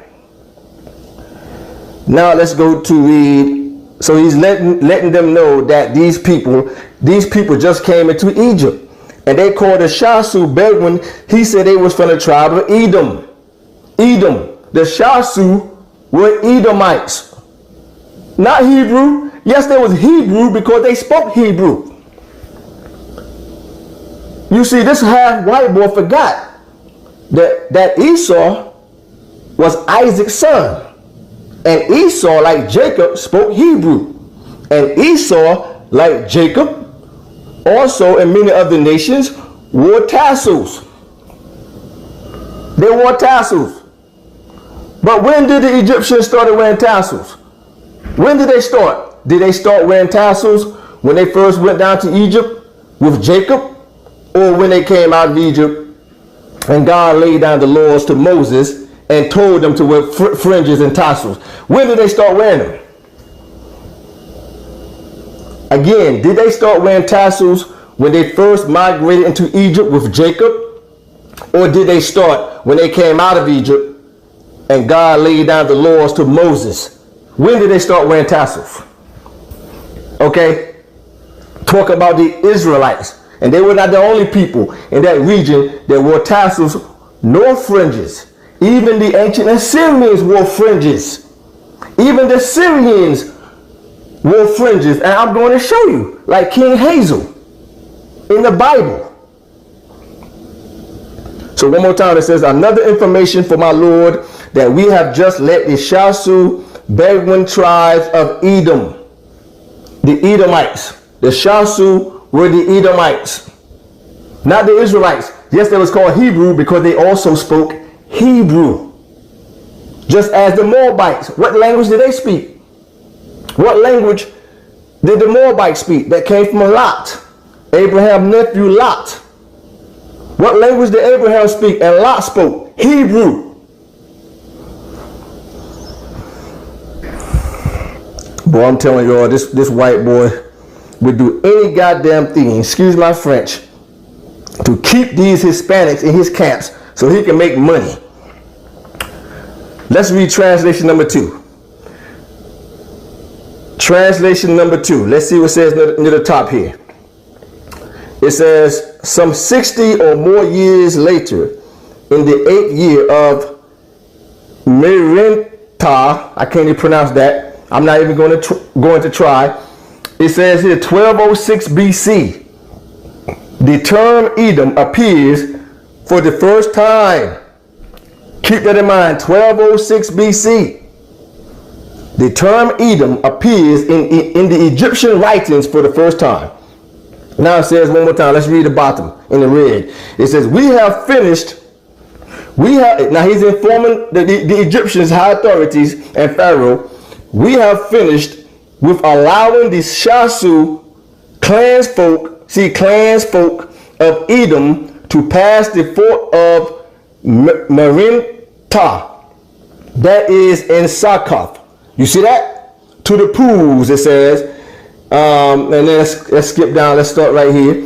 In Succoth, to keep them alive and to keep alive their livestock by the will of Pharaoh. By the will of Pharaoh. Right? When you go back to 1 Kings 11, Pharaoh treated the Edomites with kindness. Even gave her dad, an Edomite, an Egyptian wife. By the will of Pharaoh, it says, the good son of Egypt, etc. But I'm showing you, according to the ancient writings of the Egyptians, that they have presently in the museum in Great Britain, that the Shasu, the Egyptians, called the Shasu people Edomites.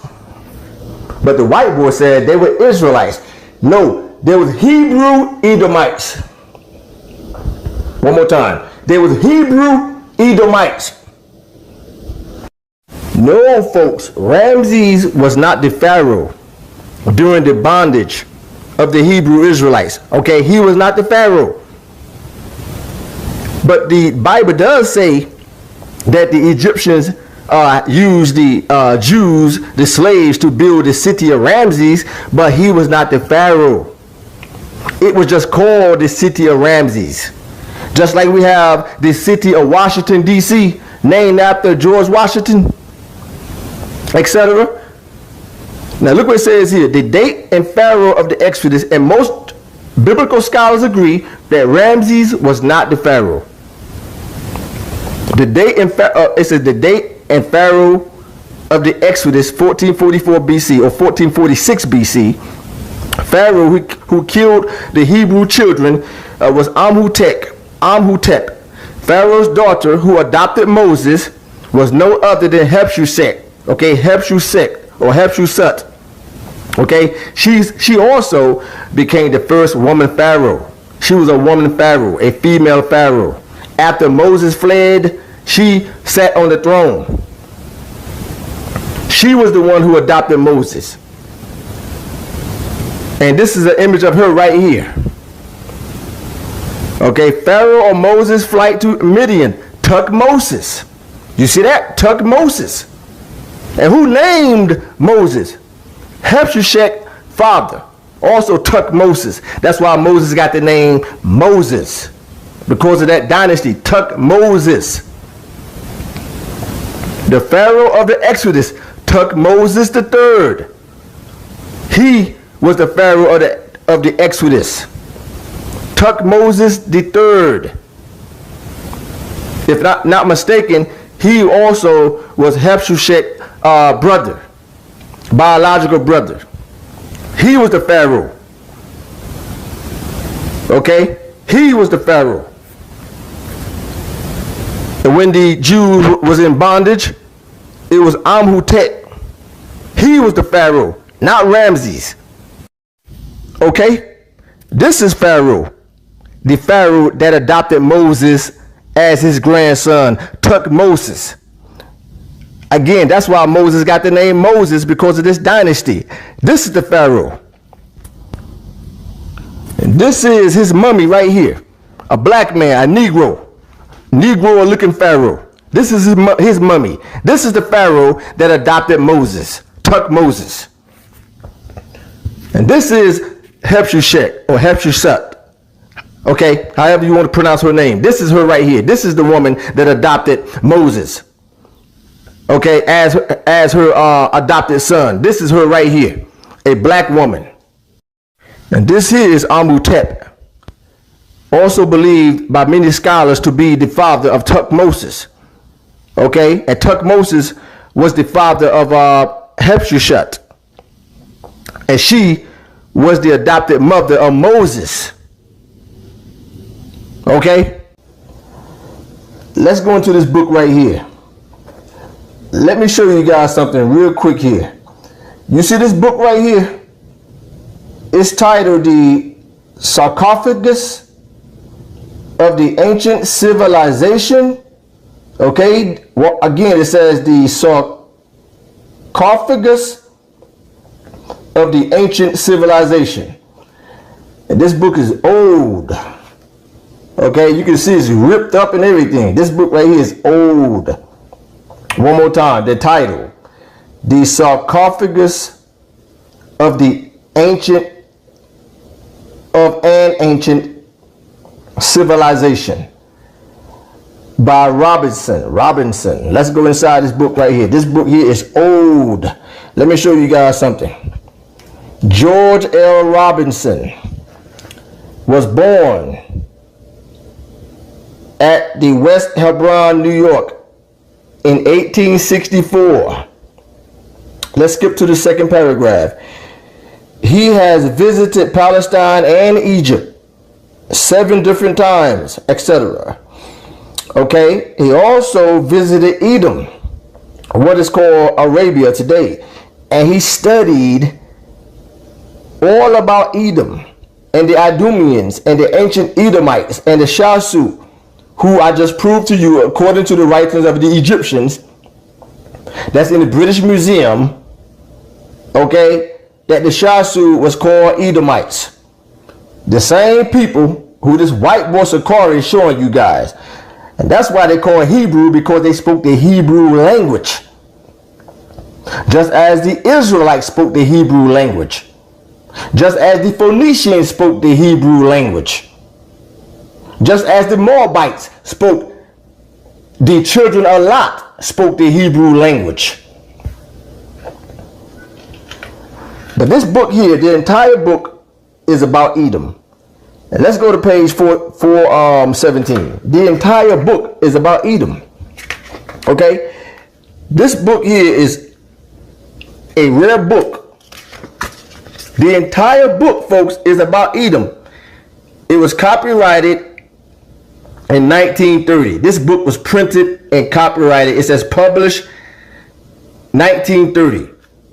Copyrighted in 1930 and published September of 1930. This book was published before World War II. Before World War II, this book was published.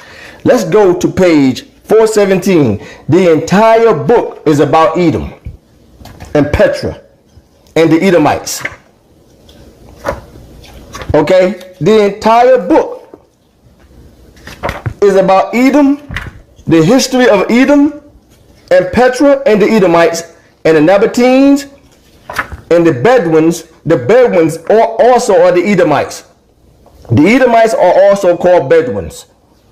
But let's go to page, as you can scroll so you don't see I'm lying. Let's look at the titles as I go.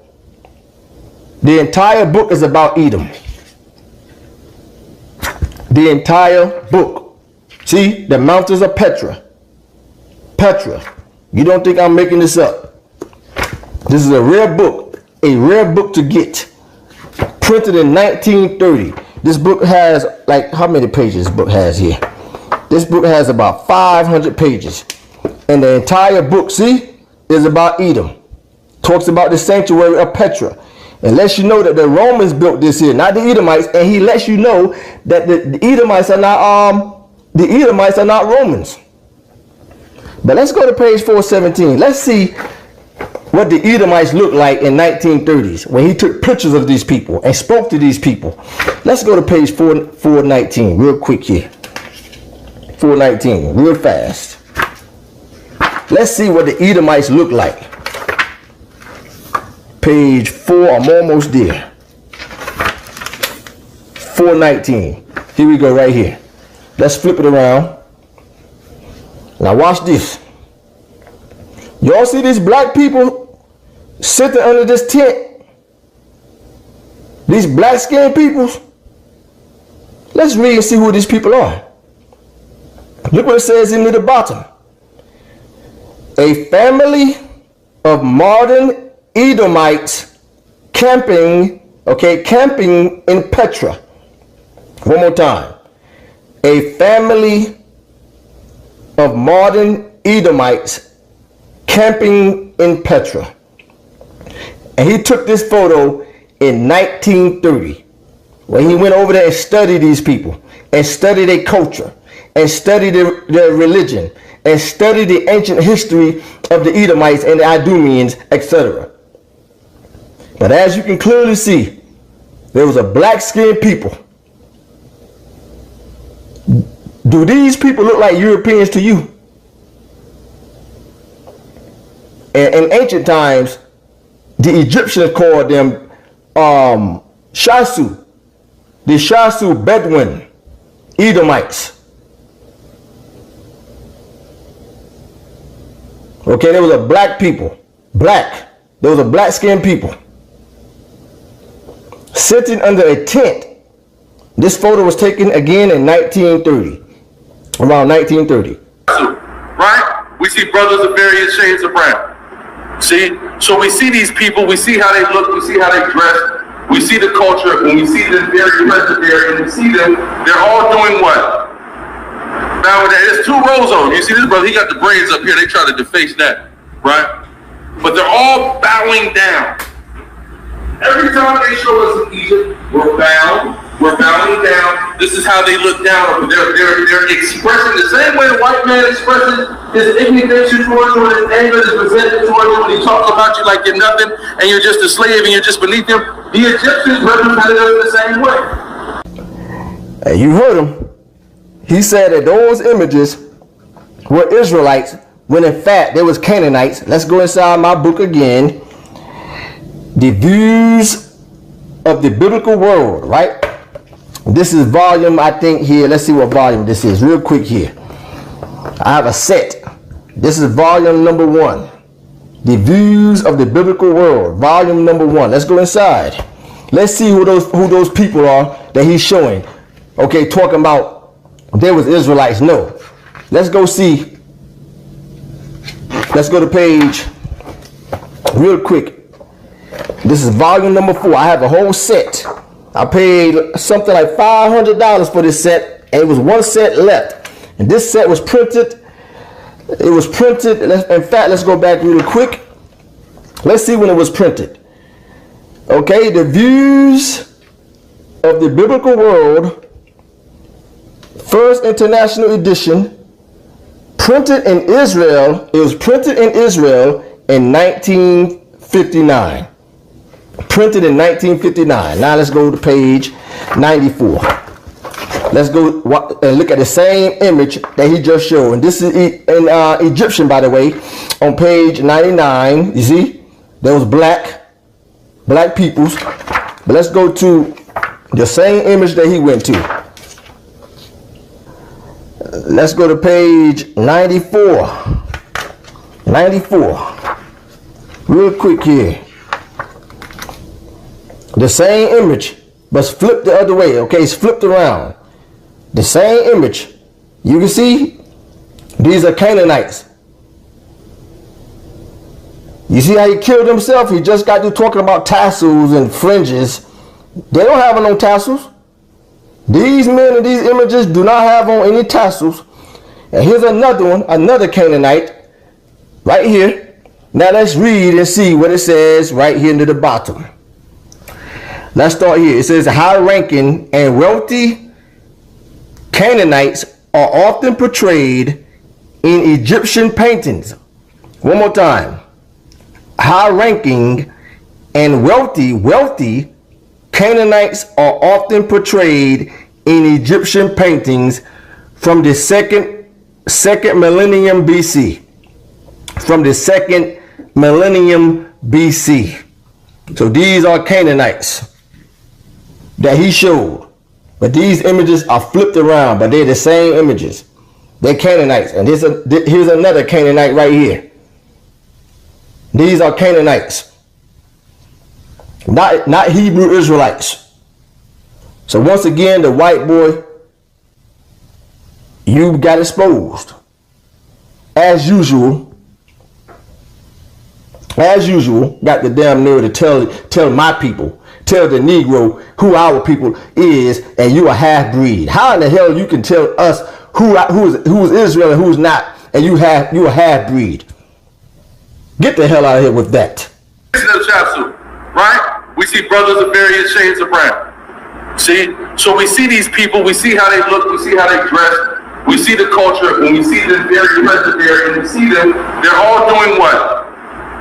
Now there's two rows on. You see this brother, he got the braids up here. They try to deface that, right?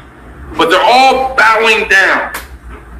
Every time they show us in Egypt, we're bowing down. This is how they look down. They're expressing the same way the white man expresses his indignation towards you and his anger is presented towards you when he talks about you like you're nothing and you're just a slave and you're just beneath him.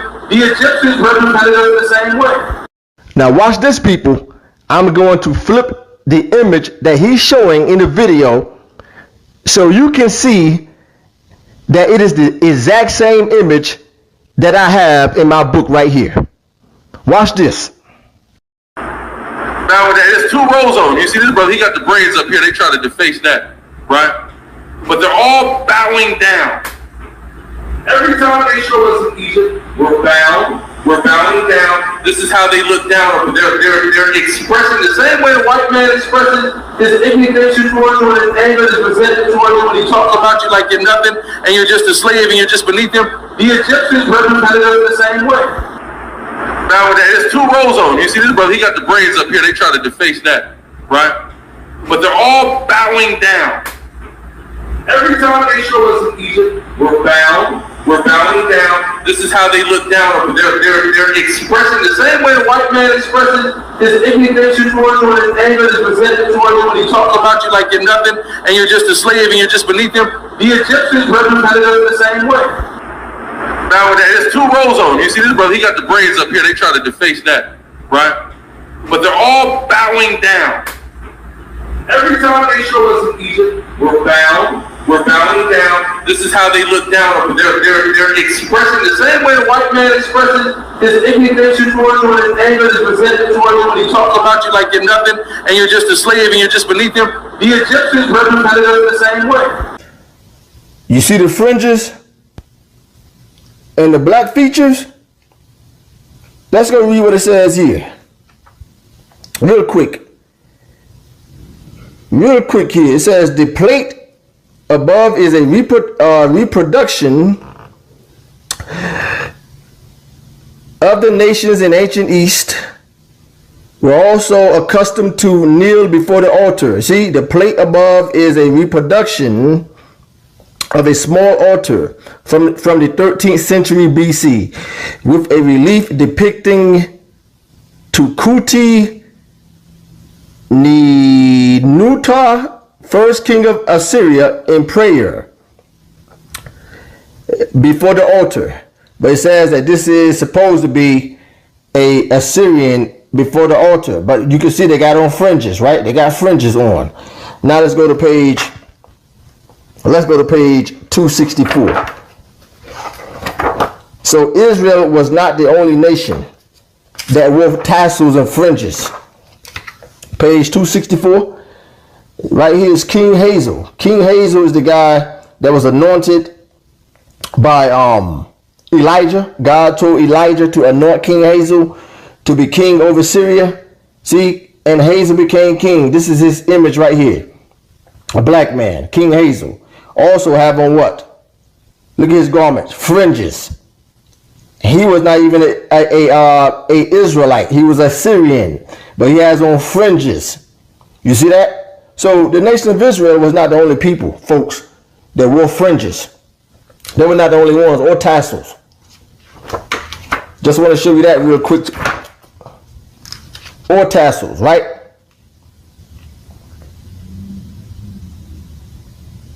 Another image right here of an Assyrian king. You see, he got on what? You can't hardly see the face because the image is kind of destroyed, but you can clearly see he has on what?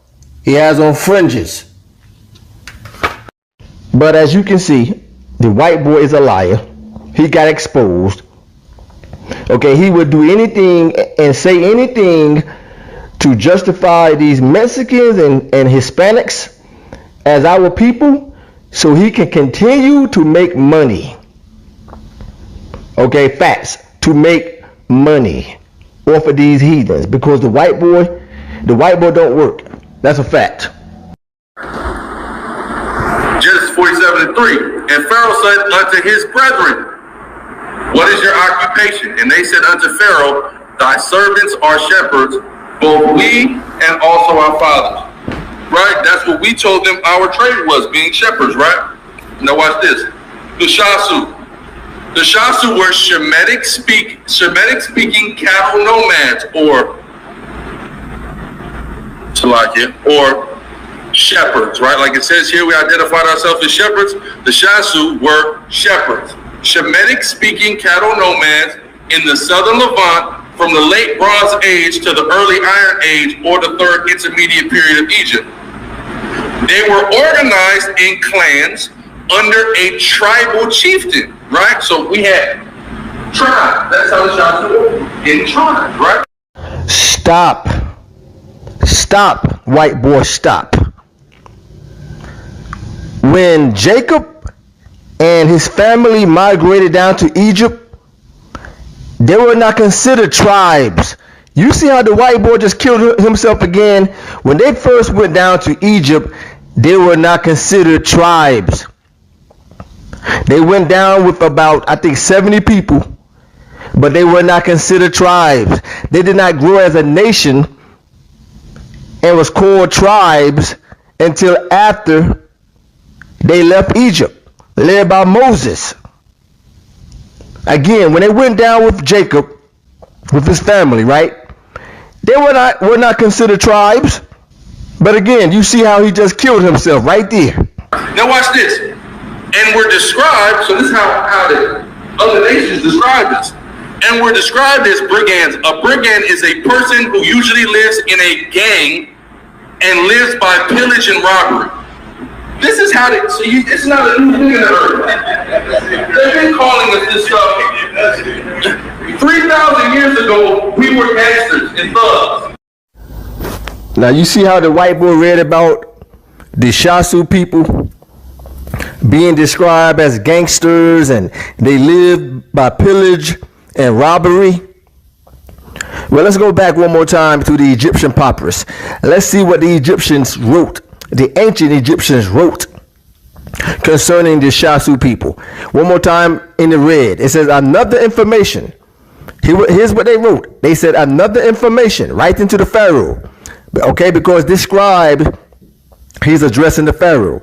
He says another information for my lord, the Pharaoh, that we have just let the Shasu Bedouin tribe of Edom pass the fortress. Again, we have just let the Shasu Bedouin tribes of Edom pass the fortress. Okay, and they can't get around this here. These are the real writings by Egyptian papyrus, or ancient Egyptian papyrus, that's presently located actually in the British Museum. One more time, we have just let the Shasu Bedouin tribes of Edom pass the fortress. So again, he said that these Shasu people who he tried to make to be Israelites, that was really Edomites, that they live by pillage and robbery, and they was called gangsters, right? Well, let's read about the Edomites right here.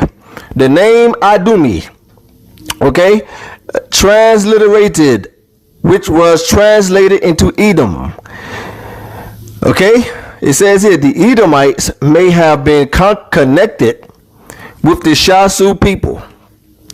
Once again, the Edomites may have been connected with the Shasu people, but we just proved with the ancient writings of the Egyptian papyrus that's in the British Museum that they said that the Edomites were indeed the Shasu people. One more time, the Edomites may have been connected with the Shasu and Shutu nomadic raiders. See, nomadic raiders, they was called raiders. Okay, pillagers, which is the same thing, pillagers. Okay, just as the white boy tried to say, which is also robbery, as the white boy said, and called gangs. When the white boy said they lived as gangs and lived by pillage and robbery. Let's read it one more time. The Edomites may have been connected with the Shasu and Shutu nomadic raiders. See, raiders mentioned in the Egyptian sources. See, Indeed, a letter from the Egyptian scribes at the border fortress. Okay? At the border fortress. It continues to say in Wadi Tumilat, it says, during the reign of Manipta, reports movement of nomadic Shasu tribes of Edom, see, to watching holes in the Egyptian territory. But it said they also called these people raiders. They was considered to be raiders. Perhaps that's why you see them tied up. Once they came into the land, the Egyptians realized they was raiders, so they tied them up. Perhaps that is the reason why you see them bound and tied up. Because they was considered to be raiders, which is gangs, pillagers, robbery. And we're described as brigands. A brigand is a person who usually lives in a gang and lives by pillage and robbery. This is how it's not a new thing in the earth. They've been calling us this stuff. 3,000 years ago, we were gangsters and thugs. To all the other, to the Hamites, to all other heathens, these are thugs and Israelites. You look like the projects. This is not just no new thing under the sun. So they said we organize a brigand as a person who usually lives in a gang and lives by pillage and robbery, active from the Jezreel Valley to Ashkelon to Sinai. So they knew that where we were coming from, they had that reputation, right? You remember what did Jacob say to Levi and Sicarii after we went through all the Hamites? He said, you have made my name distinct amongst the Canaanites, right? So this is how, after we go and do that, what else are they going to say about us? Oh, them sons of Jacob, they ain't nothing but a bunch of gangsters and thugs. They rob, they murder, that's all they do, right? That's how his name became distinct amongst the people. This is how they, so we actually, we read this in the scriptures, what we see here, and they act like the Bible is just ahistorical or something like that. But we see here very clearly, all of this stuff that's in the scriptures is documented in history. People just ain't looking in the right place, or they don't know what to look for. That's simple, right? Let's keep going. Now this is a picture of the Shasu, a drawing that's come from the walls. If you notice something on his garment, what does he have on his garment? There we go, right? This is a key indicator. How do you know people, especially in ancient times, when you're dealing with the Afro-Asiatic region, Egypt, Ethiopia, the so-called Middle East, Levant, areas like that? The only way to really tell people apart was how they dressed, right? That was the key thing, the culture that these people were coming with. That's how you told who's who, right? So if you notice, we got them fringes on. Let's keep going. Right? Look at this. You see this? What they call shasu, right? Now, mind you, in America, are you called an Israelite? No. You're called whatever the white man feels like calling you. You were Negro, you were colored, you were black, now you have to make or whatever he tells you, the same thing in Egypt. 70 niggas walking in Egypt, you don't get to tell them, well, we're the Israelites. You are whatever I say you niggas are. So it don't happen until we leave out of there and we establish ourselves as a nation that then when we interact with Egypt later, they go, oh, the Israelites. See, that at this time, we're whatever byword they have for us. And the word they have for us is shasu. These are shepherds, nomadic shepherds. At this time, we're whatever byword they have for us. And the word they have for us is shasu. These are shepherds, nomadic shepherds. The white boy is a liar. He's a liar. The ancient Egyptians, they never called the Israelites the Shasu people. Never. They called the Edomites the Shasu people, but they never called the Israelites the Shasu people. Let me prove it. Watch this. Near the banks of the Nile in southern Egypt in 1896, British archaeologist Flinders Petrie leads an excavation in Thebes, the ancient city of the dead.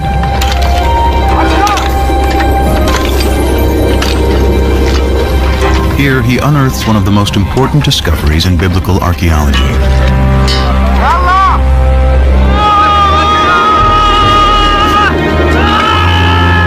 From beneath the sand appears the corner of a royal monument carved in stone.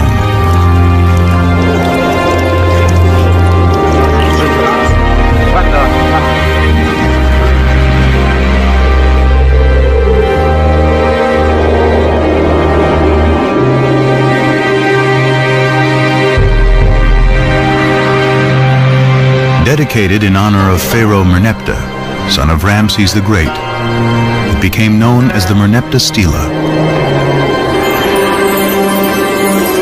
Today, it is in the Cairo Museum. This stela is what the Egyptians would have called a triumph stela, a victory stela, commemorating victory over foreign peoples.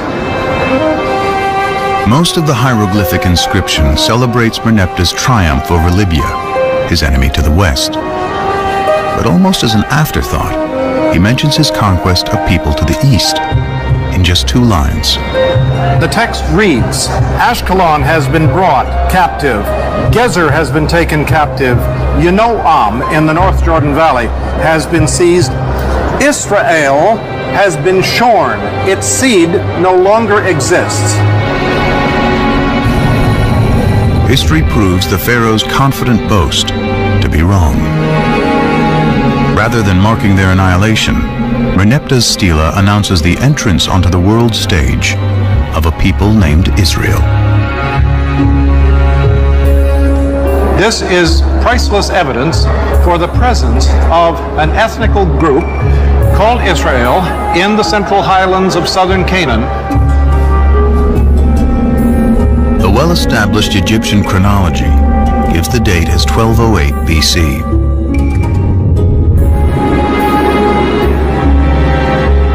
Merneptah's stela is powerful evidence that a people called the Israelites are living in Canaan, in what today includes Israel and Palestine, over 3,000 years ago. See, at this time, we're whatever byword they have for us. And the word they have for us is shasu. Yanoam in the North Jordan Valley has been seized. Israel has been shorn. Its seed no longer exists. See, at this time, we're whatever byword they have for us. And the word they have for us is shasu. Israel has been shorn. See, at this time, we're whatever byword they have for us. And the word they have for us is shasu. Israel has been shorn. See, at this time, we're whatever byword they have for us. And the word they have for us is shasu. Israel has been shorn.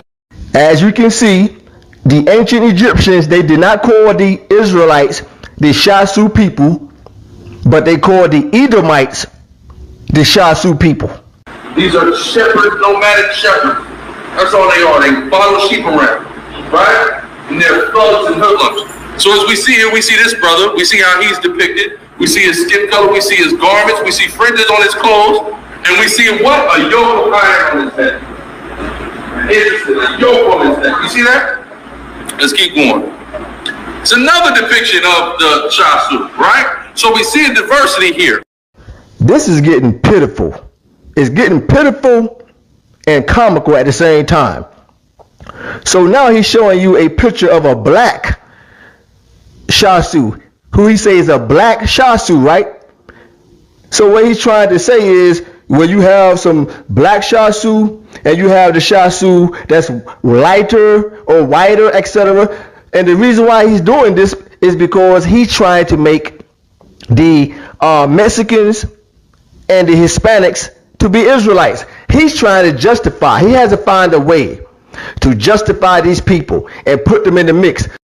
And that is why he said, you see the black Shasu and you see the Shasu that's a lighter complexion, because he's trying to somehow fit these Mexicans and Hispanics in the mix.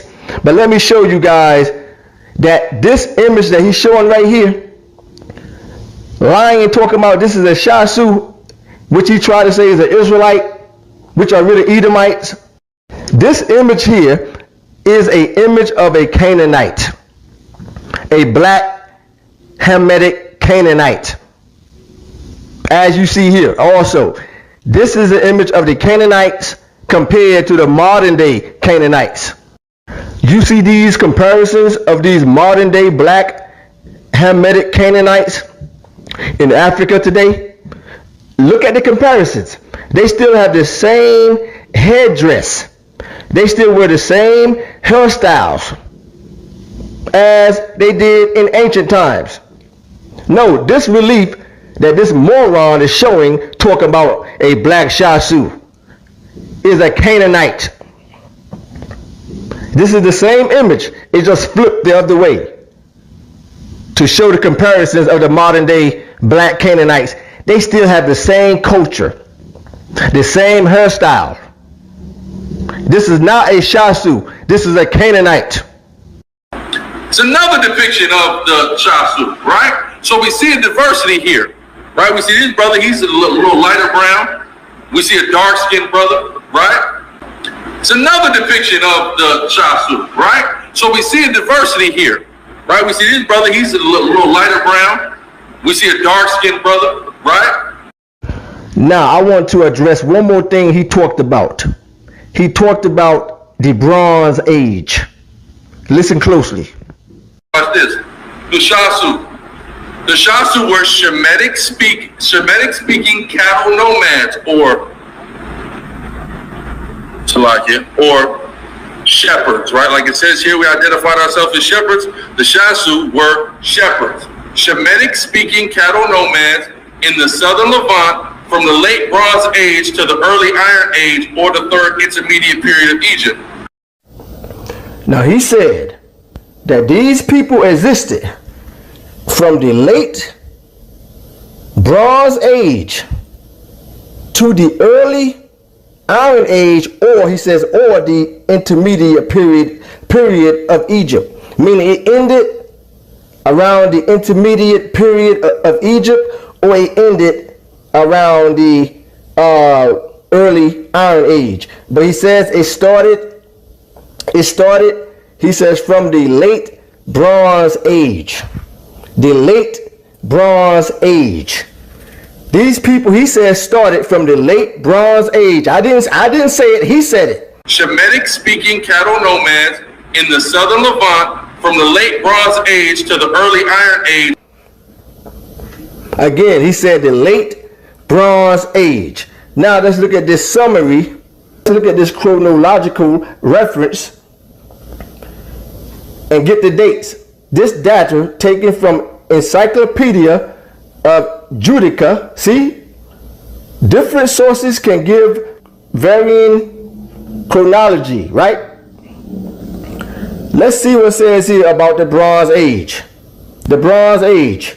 It says here, the early Bronze Age started at 3150 BCE, and the Bronze Age ended around 2300 BCE. Again, the Bronze Age started at 3150 BCE, and it ended around 2300 BCE. Now, the whiteboard said from his sources that the Bronze Age, okay, or these people who he say that are the Israelites, which is a lie, existed from the late Bronze Age. Shemitic speaking cattle nomads in the southern Levant from the late Bronze Age to the early Iron Age. To the early Iron Age, because many of these people also was just only to be Edomites. Okay, many of them was also Canaanites. But let's deal with the dates. The Bronze Age, right? He says from the early Bronze Age. It says here from 3100 BC to roughly 2300 BC, which is considered to be the Bronze Age.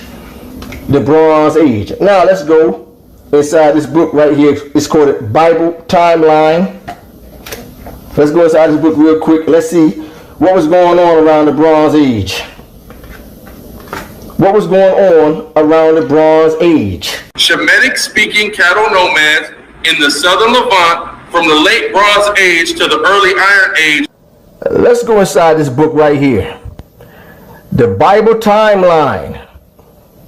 From the creation to the death of John. Okay, the Apostle John, 100 AD. Let's go inside. So once again, the white boy said, from the late Bronze Age, that's what he said, from the late Bronze Age, these people existed from the late Bronze Age to somewhere around the early Iron Age, he said. And when we look at the time frame, the Bronze Age started around 3150 BC, and the Bronze Age ended around 2300 BC. So now let's go to the Bible timeline. As you can see, it's dealing with the creation story. It gives the dates, etc. I highly recommend everybody to get this book right here. Gives you the date. See, 2464 BCE. This is talk about Noah building the ark. So Noah was building the ark somewhere around, they say 2464 BC. But let's go see what it says around 3150 BC, and that's when the Bronze Age started. So now let's see what it says here. It says we're dealing with Cain and Abel, right? Cain and Abel. In fact, right up here it says the birth of Cain. It says somewhere around 4003 BCE.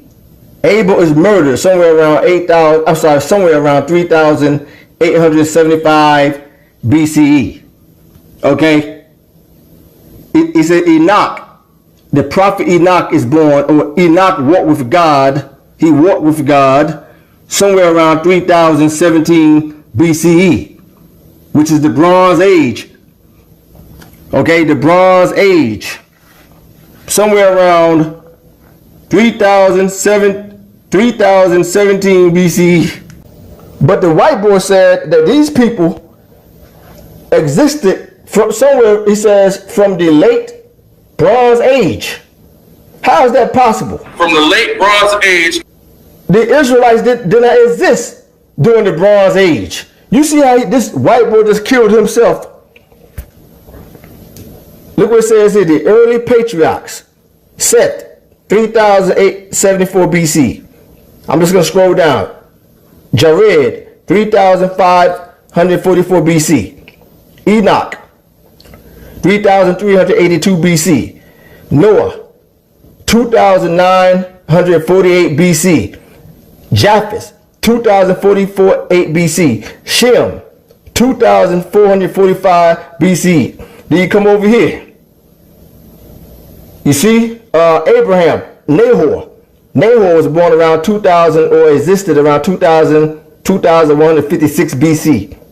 Terah, Abraham's father, 2126 BC.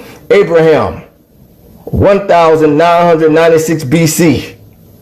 So how in the hell can these people exist during the Bronze Age when the Israelites did not exist during the Bronze Age? But again, just showing you guys that this half-breed is a liar. But I highly recommend everybody get this book right here. It gives you all the timelines. It goes in depth with the biblical stories, etc. And it reference also the scriptures. Okay, it goes in everything. See, it talks about Joseph. See, Joseph's brethren returns into Egypt around 1706 BC. See, this whole book gives you the timeline. The whole book, from Genesis to Revelation. But we just killed the white boy once again. But almost as an afterthought, he mentions his conquest of people to the east in just 2 lines. The text reads, Ashkelon has been brought captive. Gezer has been taken captive. Yanoam in the North Jordan Valley has been seized. Israel has been shorn. Its seed no longer exists. Israel has been shorn. The word they have for us is shasu. Now watch this. And we're described, so this is how the other nations describe us. and were described as brigands. A brigand is a person who usually lives in a gang and lives by pillage and robbery. This is how they, so it's not a new thing in the earth. They've been calling us this stuff. 3,000 years ago, we were gangsters and thugs. But let's go in the Bible. Y'all hear this fool talking about Levi and Benjamin, how they made Jacob name stink among the people, among the surrounding nations, and that's why they became known as gangsters, and how they became pillagers and robbers and gangsters and all that madness. Simeon and Levi has nothing to do with the Israelites migrating down to Egypt. The Israelites did not migrate with Jacob down into Egypt as gangsters and robbers and pillagers. Okay, that was totally against our forefather Abraham and Isaac and Jacob. Jacob would never have allowed his people to go to Egypt as pillagers and robbers and gangsters. Pillagers and robbers and gangsters, etc., as the white boy said. Let's go to the book of Genesis. The book of Genesis, that's where I want to go. Talk about Levi and Simeon. They don't have nothing to do with the migration of Jacob. And were described as brigands. A brigand is a person who usually lives in a gang and lives by pillage and robbery. 3,000 years ago, we were gangsters and thugs. Nothing to do with the migration of Jacob.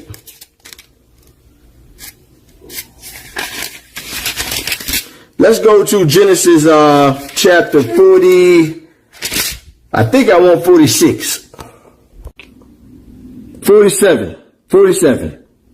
Genesis 47, verse 1. Then Joseph came and told Pharaoh and said, my father and my brethren and their flocks and their herds and all that they have are come out of the land of Canaan. And behold, they are in the land of Goshen.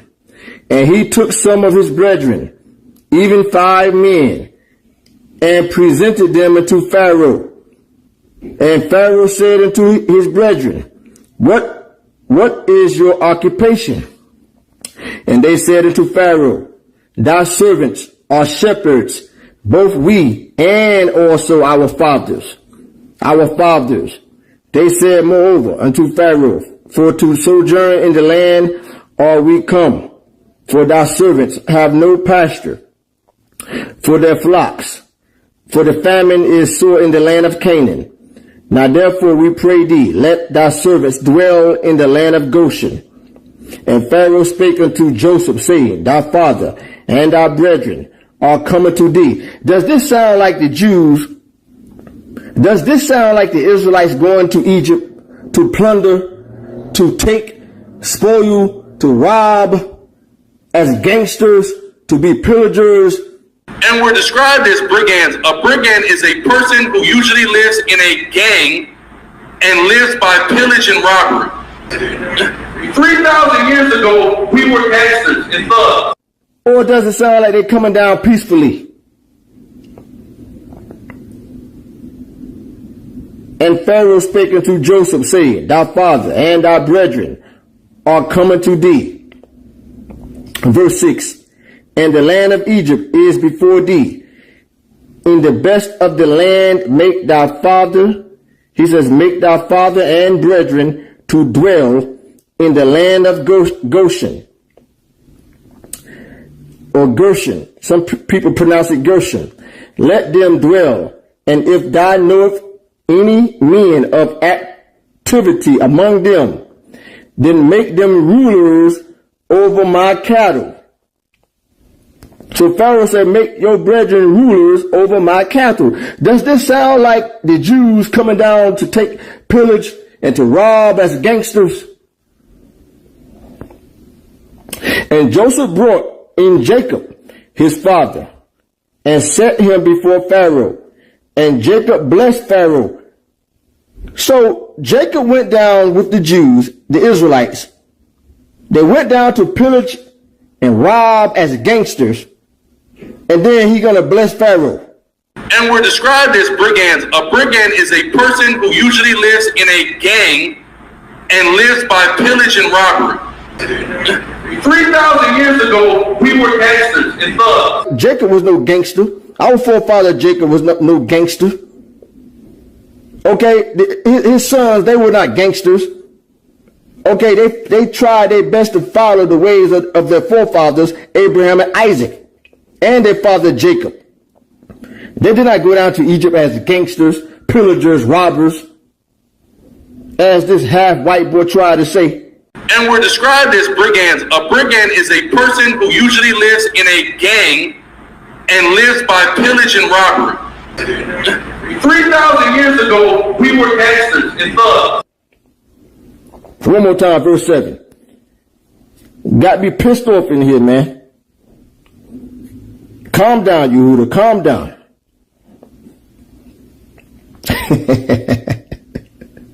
The white boy said that Jacob, all his seed, the 70 members of his family, they all went down to Egypt as pillagers and gangsters and robbers. Verse 7. And Joseph brought in Jacob, his father, and set him before Pharaoh. And Jacob blessed Pharaoh. Jacob blessed Pharaoh. And Pharaoh said unto Jacob, how old art thou? And Jacob said unto Pharaoh, the days of the years, he says, the days of the years of my pilgrimage are 130 years. Okay, so they went down peacefully with Jacob. Jacob was a righteous man. Jacob did not go down with his family into Egypt as gangsters and pillagers and robbers, as the white boys say. Let's continue. Let's continue to see what Jacob said to Pharaoh. He said, the days of years of my life, being and have not attained unto the days of the years of the life of my fathers in the days of their pilgrimage. Verse 10, and Jacob blessed Pharaoh. It does not say Jacob came down as a gangster. And we're described as brigands. A brigand is a person who usually lives in a gang and lives by pillage and robbery. 3,000 years ago, we were gangsters and thugs. To pillage Pharaoh, to rob Pharaoh, it said that Jacob blessed Pharaoh and went out from before Pharaoh. This is Genesis 47, verse 11. It reads, and Joseph placed his father and his brethren and gave them a possession in the land of Egypt. Gave them a possession in the land of Egypt, in the best of the land, in the land of Ramses of Pharaoh had commanded. You see that? And Joseph nourished his father and his brethren and all his father's household with bread according to their families. Right? So we know that the Jews, or the sons of Jacob, they did not go down to Egypt as pillagers and robbing people and as gangsters. They were not no damn gangsters and thugs when they went to Egypt. Let's continue. Let's flip over now and see what happens. So, before Jacob died, Jacob prophesied concerning his sons. We all know what happened. Now let's go read about the burial of Jacob. It says here, Genesis chapter 50, Verse 1, and Joseph fell upon his father's face and wept upon him and kissed him. And Joseph commanded his servants and physicians to embalm his father. And the physicians embalmed Israel, and 40 days were fulfilled for him. For so are fulfilled the days of those which are embalmed. And the Egyptians mourned for him 70 days. They mourned for Jacob, or the Egyptians mourned for Jacob 70 days. So you're telling me that Jacob went down as a pillager, a righteous man, a pillager with his sons and family, as a gangster to rob and pillage? And we're described as brigands. A brigand is a person who usually lives in a gang and lives by pillage and robbery. 3,000 years ago, we were gangsters and thugs. But yet, he blessed Pharaoh. Not only did he bless Pharaoh, but after he died, all of Egypt mourned for him. And we're described as brigands. A brigand is a person who usually lives in a gang and lives by pillage and robbery. 3,000 years ago, we were gangsters and thugs. Because now look, Matthew 11:13-14. For all the prophets and the law prophesied until John. And if ye will receive it, this is Elias, which was for to come. So we see Moses and Elias, right? Now it said the prophets would prophesy for 1,260 days and 1,260 years. So the prophets are until John, Yahawashi. And John is Elias. So if we know that these two prophets that are being described are Moses and Elijah, and John is Elijah, and the prophets prophesy until John, then John is that ending point. So if we go 1,260 years before John, that's when we'll find Moses. The problem is, the reason why they tell you the Exodus ain't happened, because they're going 1,600, 1,500, 1,800, 2,000 years before John to find Moses, and he ain't there. He didn't exist yet, right? He wasn't born yet. So of course you ain't find him there, right? See, but when we go off the prophecies, it all makes sense. Let's keep going. Amen Misi or Amen Mosi, a 19th dynasty pharaoh that reigned BCE 1200 circa, right? That's the chronology of the New Kingdom. So there's a guy named Amen Misi in Egypt, and he was a pharaoh of Egypt, right? Let's read about this dude who about 1,200 years before John reigned as a pharaoh, right? Let's find out about this dude. Here's a picture of him right here, right? Picture of him with his Egyptian wife. So this dude had a wife in Egypt. You know he had no kids in Egypt. But he had a wife in Egypt. You know most of his story. He had to go to Midian. Then he started having kids in Midian. He didn't say he had any kids in Egypt. This dude ain't have no kids in Egypt. Where you see how he looked on the wall, right? It's another depiction of him. You see how he got an afro in this depiction. You see that? This is Amen Misi, right? His mother is known to be Queen Qanath. Among her titles, King's daughter, which would make her the daughter of Merniptah or Ramses II. Make her the daughter of who? Let's hear it one more time. This is Amen Misi, right? His mother is known to be Queen Qanath. Among her titles, King's daughter, which would make her the daughter of Merniptah, which would make her the daughter of Merniptah, which would make her the daughter of Merniptah. Now he clearly said the daughter of Merniptah, who was a pharaoh, and he said that pharaoh Merniptah said that the Shashu people are the Israelites. That's what he said. Among her titles, King's daughter, which would make her the daughter of Merniptah, which would make her the daughter of Merniptah. Now let's see what this scholar says about Merniptah. Okay, from the writings of Egypt. Let's see what he says Merniptah called the Israelites. Dedicated in honor of Pharaoh Merniptah, son of Ramses the Great. Among her titles, King's daughter, which would make her the daughter of Merniptah or Ramses II, or possibly a granddaughter of Ramesses.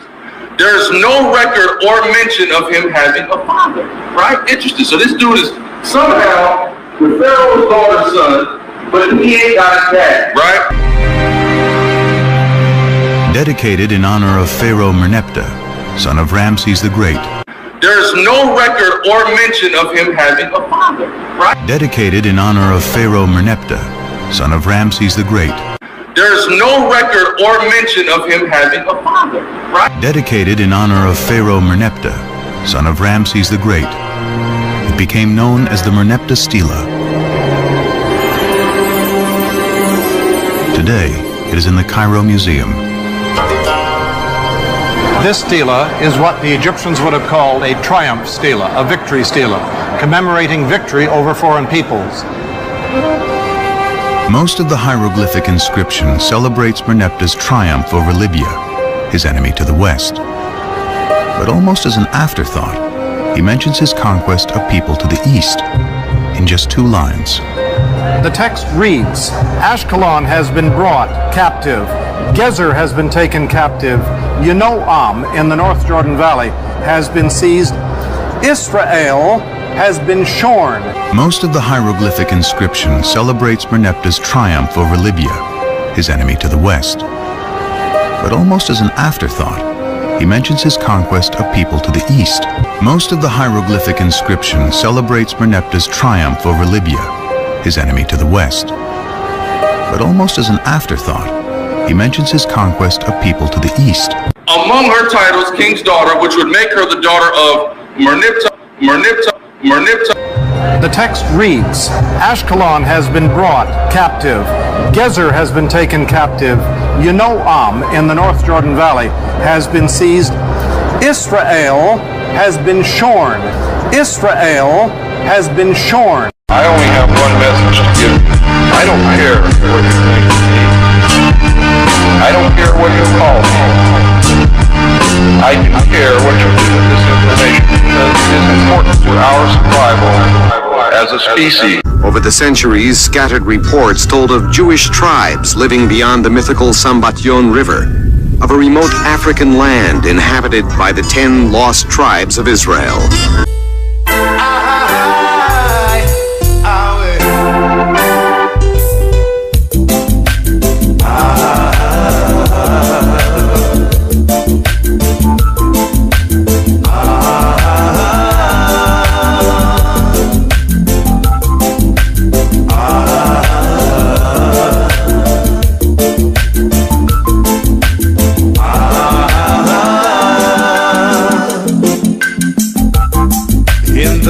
Of my success, the enemies are rising, trying to eat up my soul. Oh yeah. But I know Jah love will always protect me, and He'll preserve my soul. Oh well. Make haste, oh God, to deliver me, and lift me high so that they can see while I sing. Ali, Ali, oh, I see Moses. Oh, yeah. Ali, Ali, oh, here is Joshua on the hilltop shouting. Ali, Ali, oh, I see David. Oh, Ali, Ali, oh.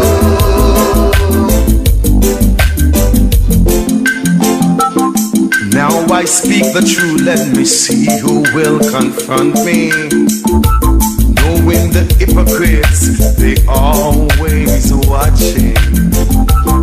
Let them be ashamed who seek after my soul.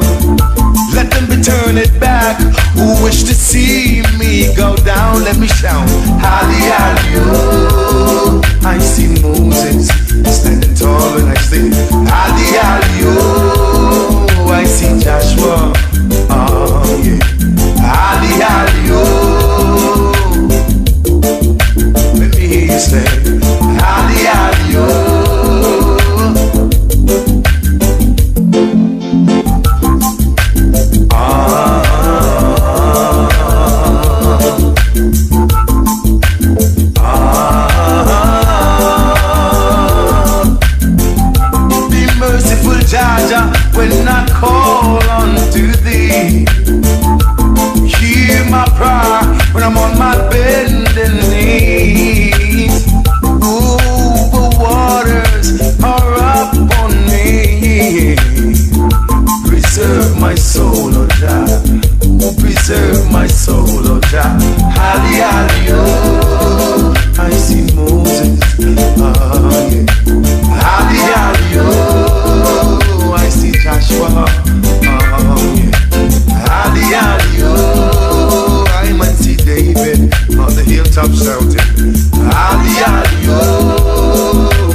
soul.